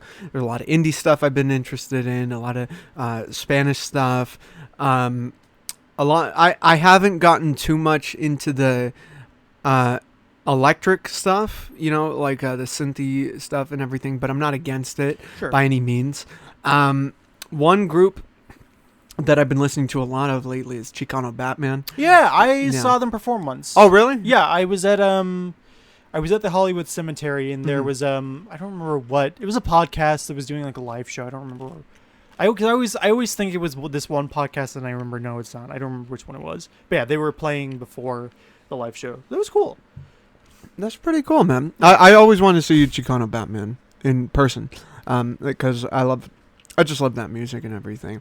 You brought up a lot of the long form YouTube content. Yeah. You know, like that one creator. Yeah, Mahler. Mahler, yes, who gets into the long form 5-hour videos, which is not unheard of. It's ridiculous. Like there were 10-hour videos, I think, on his I bet. Channel. Yeah. I think those are Dark Souls videos. Oh my god. Which it makes sense it would take 10 hours to break down one of those games. Well, I'll listen to a lot of long form stuff on YouTube and on Spotify or wherever. Yeah. that I wouldn't expect myself to listen to, such as like political commentary or opinionated or debates or whatever, you know? And do you ever find yourself in that sphere at all? Oh, yeah. That's been a lot of the stuff that I've consumed on YouTube since like 2014. Mm-hmm. Yeah. For me, it's like a mix of film and media criticism generally, and then like politics, economics, history stuff, and then also just like if I can find a copy of a book, or just like if I can, like I'll try and find like copies of books, either like fiction or nonfiction, on YouTube for free as audiobooks. Like I found I don't know, have you ever seen The Ring? The Ring? Yeah. The horror film? Yeah. Well, either the Gore Verbinski remake or the original. It's the one where the chick comes out of the well? Yeah. Yeah. That's like one of my favorite horror movies. I saw that for the first time in like 2017, and I couldn't sleep well for like a week. It's really good. But yeah, like I found a copy of an audiobook of the original novel, which I now own, on YouTube for free. And I actually have like a whole playlist of like audiobooks. I was like that with what you were like with The Ring with Hereditary, which was atmospheric horror is always going to get to me. Oh yeah, always going to make me feel creepy, and especially in the dark. It's so superior to something like The Nun, where it's just like I enjoy The Nun. I honestly was really disappointed because I was hoping that The Nun would go more into like the politics, the political situation of Romania, and somehow tie that into the horror. Because for those who don't know, Romania during the interwar period, they annexed a whole bunch of territory from Austria-Hungary that had formerly been controlled by the Kingdom of Hungary, which was a constituent part of the Austro-Hungarian Empire. It was a massive boost to their national pride. They had reunified all the Romanian lands. But they had a very fragile democracy at that point. It was the two main democratic parties were the National Peasants' Party, which was highly factionalized between left-wing and right-wing factions, and then the National Liberals, who were sort of Francophile nationalist liberals. And then you had a whole bunch of like extreme right-wing, like sort of fascist or para-fascist movements, including the most prominent being the Iron Guard. Yeah. Who the Iron Guard are one of only two fascist groups that I know that actually scared the Nazis. The other ones being the Ustaše in Croatia. They both of them were so extreme and so violent that they actually were capable of the Iron Guard freaked Hitler out, and the Ustaše freaked Himmler out. Mm-hmm. Which, when you freak out the leader of the SS, that's saying something. Yeah. But yeah, so they had a very turbulent democracy, and then they were briefly under a royal dictatorship by King Carol, and then they were couped during World War I by the Iron Guard, and then they were taken over by the communists immediately after.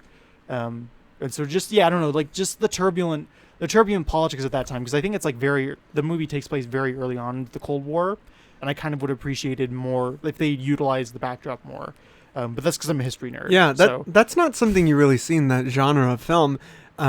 Political horror.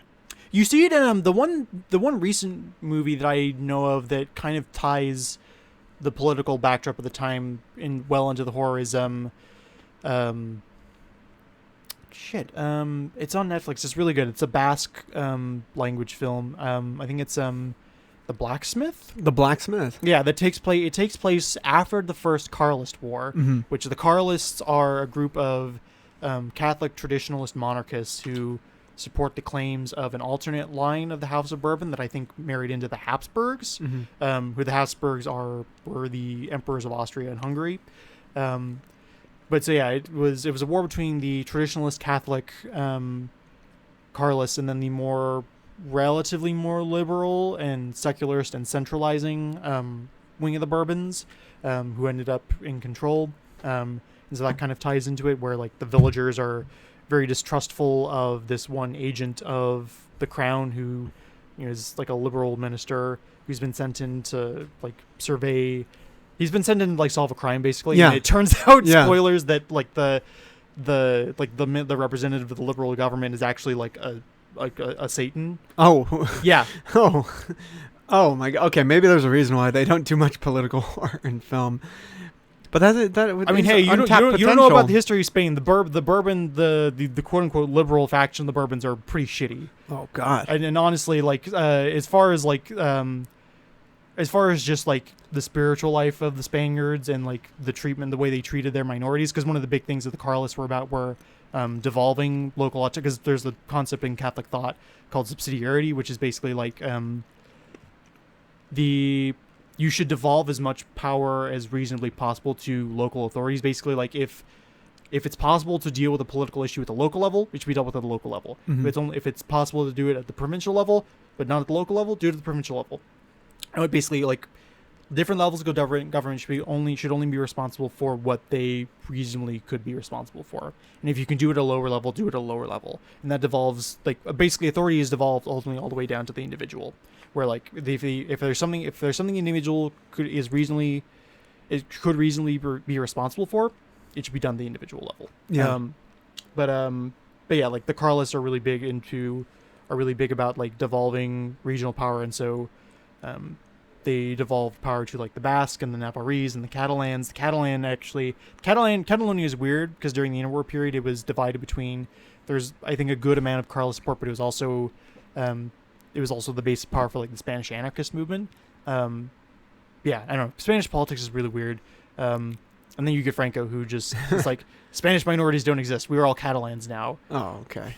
You're clearly very into history. Yes. And you also have told me all sorts of things about your writing, your dreams of writing, what you want to create in your world. How much of real life history do you plan on incorporating in those writings? A fair amount. I mean, I try not to, because this actually I'd be interested to hear what you think about this, because I've been working on a theory about what differentiates art from entertainment from propaganda. Okay. For me, I've been thinking about this. Art should try and represent the true, the good, and the beautiful, which fundamentally, like, those three things are synonymous.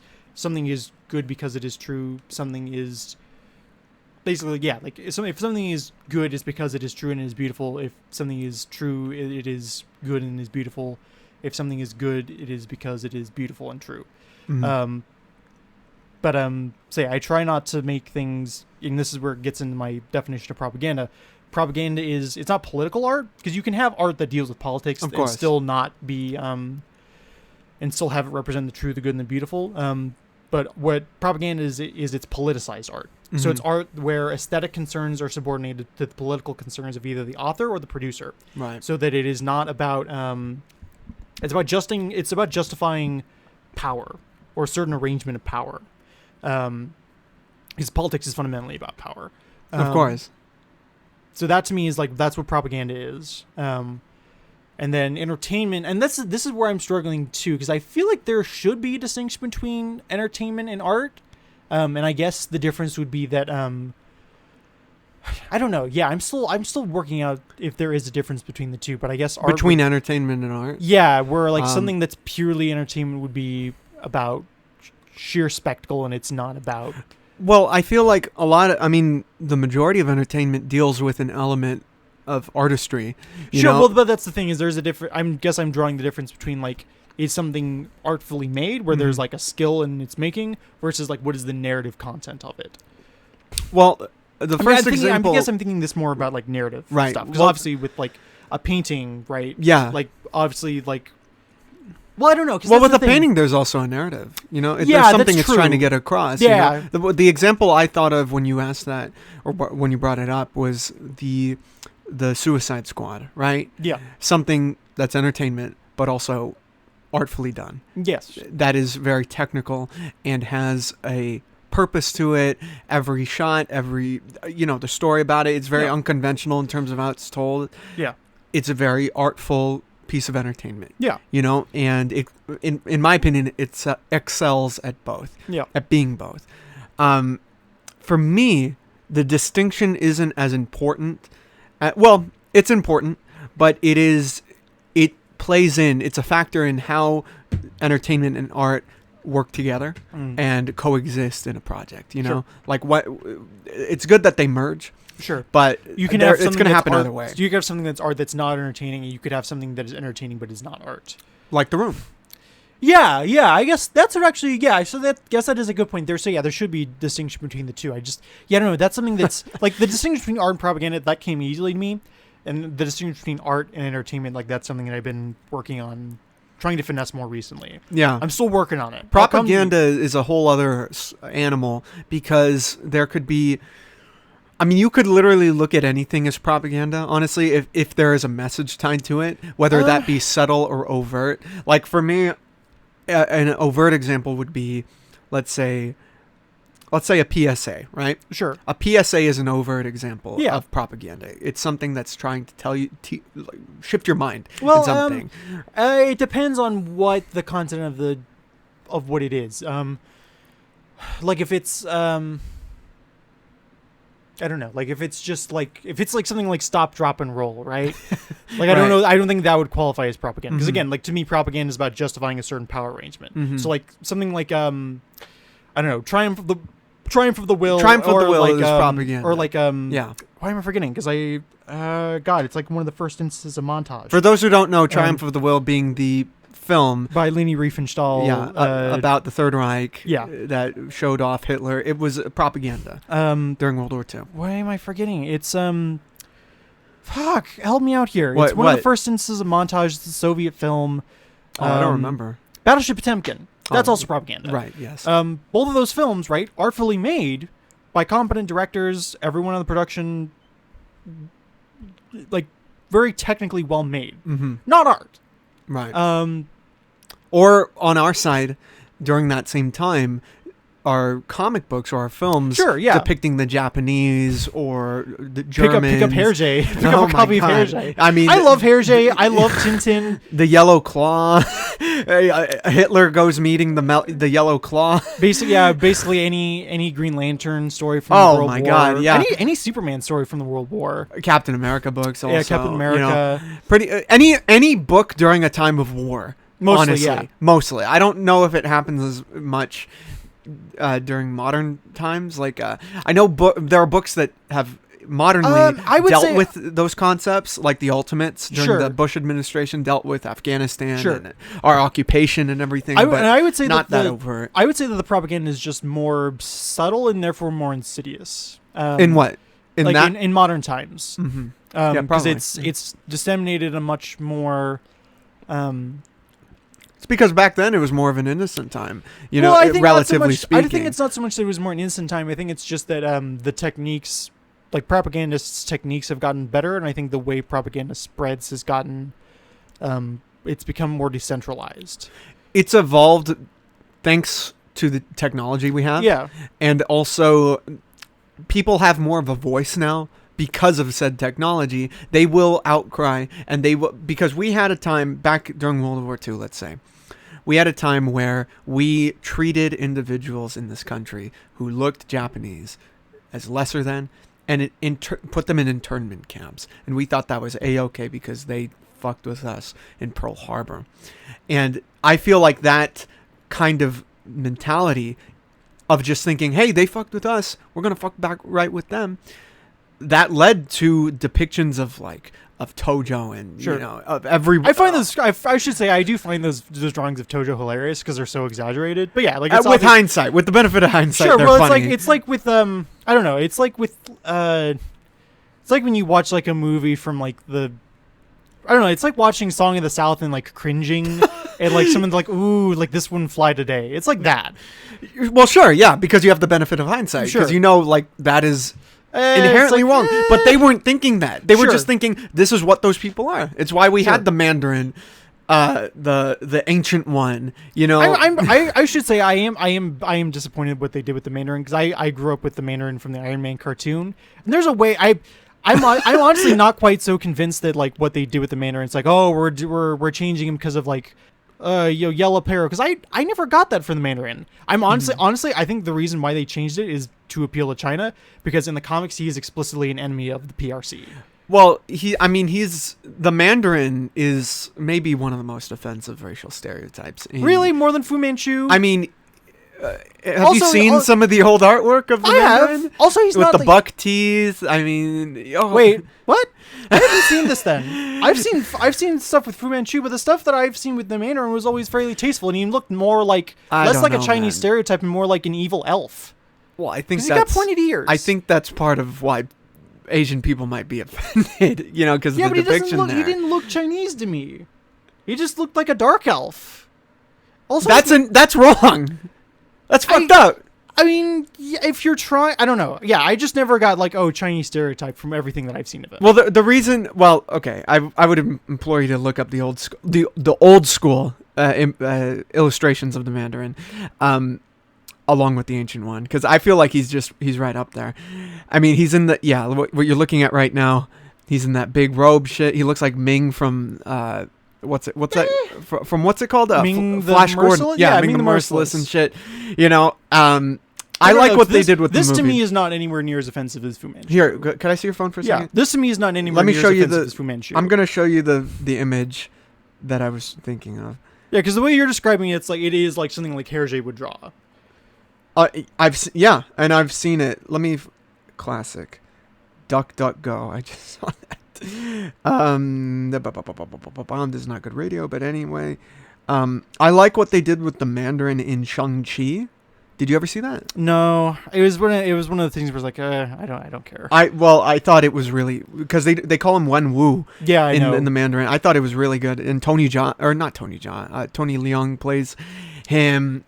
There are some images of the Mandarin in the comics where he's like thrashing, and they just really give him these really disgusting features. I can kind of see it with this one that you showed me. Again, nowhere near as offensive as something like Fu Manchu or like the ancient one. Yeah, I don't know. I mean, again, because well, just to think of back then, the Asians. I mean, there weren't any heroes. It wasn't until the 70s where we got Shang-Chi. Yeah, because of Bruce Lee. I mean, was he inspired by Bruce Lee? Yeah, that makes sense. He was an inspiration by Bruce Lee.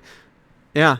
So I'm a fan of. I would recommend Shang-Chi, that movie, so you could see what they did with the Mandarin. They actually gave him a really fascinating story in there. Yeah, I don't know. I read the plot summary. I was like, I don't know. It seems okay. I don't know. I'm still, again, I grew up with the Iron Man cartoon. I'm really disappointed that they didn't just use the Mandarin as he originally was used as the arch enemy for Iron Man. I feel like it was a huge missed opportunity. Yeah, I don't know. I don't know. But speaking upon propaganda versus art and everything, I like that there are some films that deal with the idea of propaganda, such as, I mean, you just brought up Iron Man 3. Also Winter Soldier. Winter Soldier also. I was disappointed that they didn't go more into I don't know, the Red-Brown alliance, because the idea of ex-Hydra agents and them expanding across them being picked up by the U.S. government. Well, by being picked up by the U.S. government, and then also being picked up by by the Soviet Union. I don't know. That's interesting to me. Mm-hmm. Yeah, I don't know. I still like Winter Soldier. It may be my favorite Captain America movie. Yes, really good. Really good. Yeah, I don't know. I feel like there's more there they could have gone into, but again, it's a Disney film ultimately, so you can only go so deep. You can only get so deep into all that sad shit. Yeah. Even though they probably will in a future show or something. Yeah, well, and I know that there's a new Captain America movie, New World Order, right? Yes. That's supposed to have the leader. Yes. What's his name? Tim Nelson? Is that his name? I don't Tim know. Blake Nelson, the actor from The Incredible Hulk. That sounds about right. Yeah, who played Samuel Stearns. Yeah. Coming back. Which I don't know what they're going to do with Ross now that William Hurt is dead.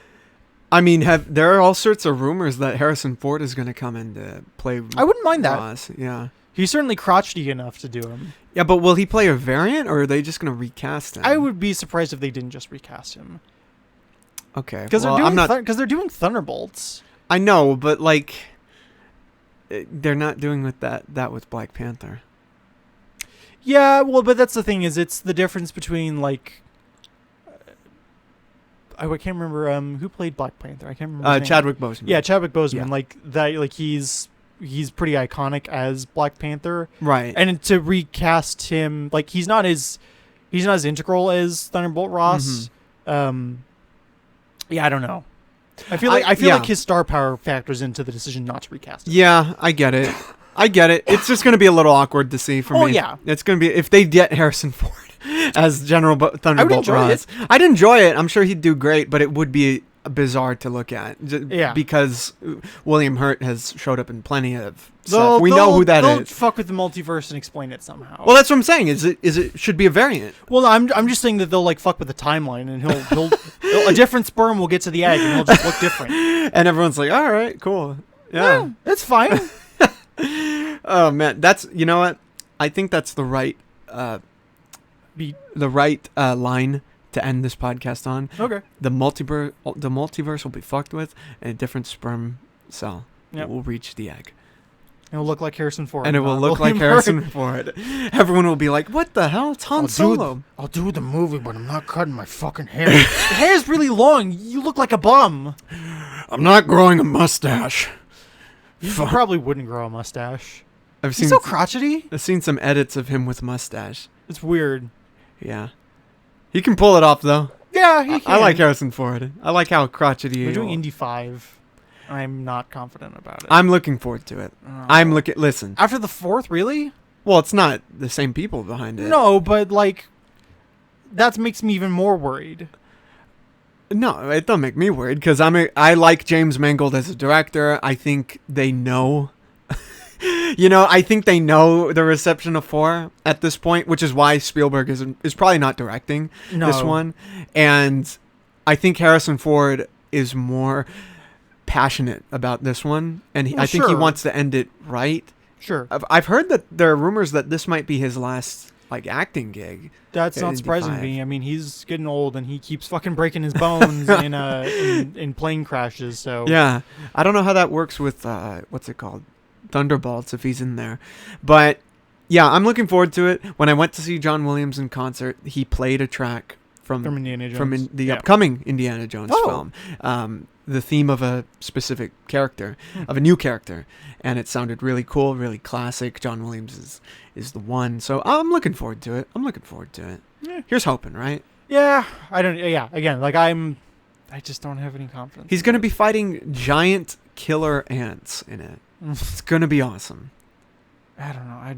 The aliens will return. E.T., like what we brought up earlier. E.T. will show up with Dan Aykroyd. And he will come for Indiana Jones. The other thing that I'm worried about too is it looks like they're maybe retconning Mutt. Oh, Mutt Williams? Like he's just not gonna be. He's not gonna be addressed at all. They might address him. They might address him like how they addressed the friend. In the 4th movie, they addressed his friend Brody. Yes, Brody and Sean Connery's character. Yeah, just like they're dead. Well, but that's the thing is like if this is gonna be the last one, and like because I'm assuming they're gonna have it so that he like hands off the mantle to another character. Like why? Because Shia LaBeouf's not listed in the cast as far as I know, and it's very clearly like the 4th one. Like obviously the 4th one's not great, but like you have a clear setup there for Shia LaBeouf to take over. But not yet, right? Like, granted, like I wouldn't want to see an Indiana Jones movie with Shia LaBeouf, but like that's what they were teasing. That should be like what, and I don't think they would make a movie with Shia LaBeouf, but like that to me, like I would be, like to retcon the idea that like Shia LaBeouf takes over for Indy, like that. I don't know. Yeah, something about that doesn't sit right with me. Indiana Jones dies in the film, and then we get a funeral scene. And Marion will be there. Unless she's dead. She's not doing anything. Unless she's dead. She's working as a toll booth operator. Marion will be there. This new female character that they're bringing in will be there. And we will get Shia LaBeouf in there. And everyone will go excited. Get excited. Because Shia LaBeouf showed up. I'm predicting it. Maybe. I don't know. I could see them doing it. I mean, they should just not make another Indiana Jones movie, but make original scripts. They got original scripts. They got to make up for the Crystal Skull. Actually, no, just make new ideas. You can't let it. Listen, new ideas. It could have gone off this is gonna be the last point until we end it about Indiana Jones. All right, it could have ended perfectly with the third film. Yes, and you should have ended it but, there. And I agree, but they decided to do a fourth film where it went out with a whimper. So they got to make up for lost time with this fifth one. But you can just ignore the fourth one. That's not going to happen. That's not going to. No one is ignoring it. Everyone's been talking about it. What, no one's ignoring that or the prequels. What is the common denominator here? Money. Okay, but as also a fan, I want to see Indiana Jones. If look, with that same logic, we wouldn't have gotten Logan, because X-Men Origins Wolverine. You know, I would have been fine with that. No, we need Logan. Because I can just ignore X-Men Origins. But you don't. That's the point. I do, though. You can't. It happened. Okay, I just ignore it. I reject the reality and substitute my own. It's really easy. This is the secret It's wars. really easy. It's what people in the Lovecraft mythos do all the time. No. We just ignore it. It happened. I'm sorry. You have to face the reality. Oh, listen. This is the multiverse battle. It's like how I ignore On Stranger Tides and Dead Man's Tale. Dead Men Tell No Tales. I just ignore them. No. See. No. Because what happens is when we get Logan, it makes all the suffering of those other crappy films worth it. Because Logan was a masterclass in that story. You see? Okay, yeah, but you can that movie can exist without the other movies, though. But I don't think it's as effective. Maybe. I don't know. I don't think it's as effective. Because it doesn't feel like it really ties into the other ones all that much. Well, I mean, because it's so far into the future, but it's the same characters. It's effectively a standalone movie. It is, but it's the same characters. They're brought up because of what happened in the last films, you know? I mean, like, it works as standalone. That's actually what I hope they do with this Indiana Jones film, where they make it feel very isolated, but all that history, the weight of the history of the films, make it, it hits you when something happens with Indy at the end, I'm hoping that. Yeah, I don't know. Again, we'll see. We'll see. We will see. I'm very excited to see it. Actually, I will be vindicated. Yeah, you'll be there. I'll be vindicated. Don't worry, you'll be there. I'm gonna make sure you get there. All right. To the Indiana Jones screening. You pay for my ticket. I'll pay for it. Okay, I'm holding you. I'll break you in. I'm holding you for that. Listen, I'll pay for the ticket with my nachos here, and then, there you go. Okay. I'll buy you some nachos. Okay. Exley, thank you so much for joining me. Time flew by. Yes. Yeah. I mean, I have a great time talking to you. I do too. And I'm hoping that Tommy Wiseau listens to this podcast. I do not understand. We'll send what it to you're saying. We'll send it to him on Twitter. Yeah, and he'll totally respond. He actually does he? Is he active on Twitter? I don't know, but I don't go near that dumpster fire. Neither do I. But he did like Brian's photo of our spoons on Instagram. Nice. So hey, shout out to Brian, right? You silly little frat boy, you. Guys, thank you so much for listening to me and Exley partake in the conversation. I had a great time. Exley, is there anywhere they can find you? Not at the moment. Okay, no problem. Any last thing you want to say?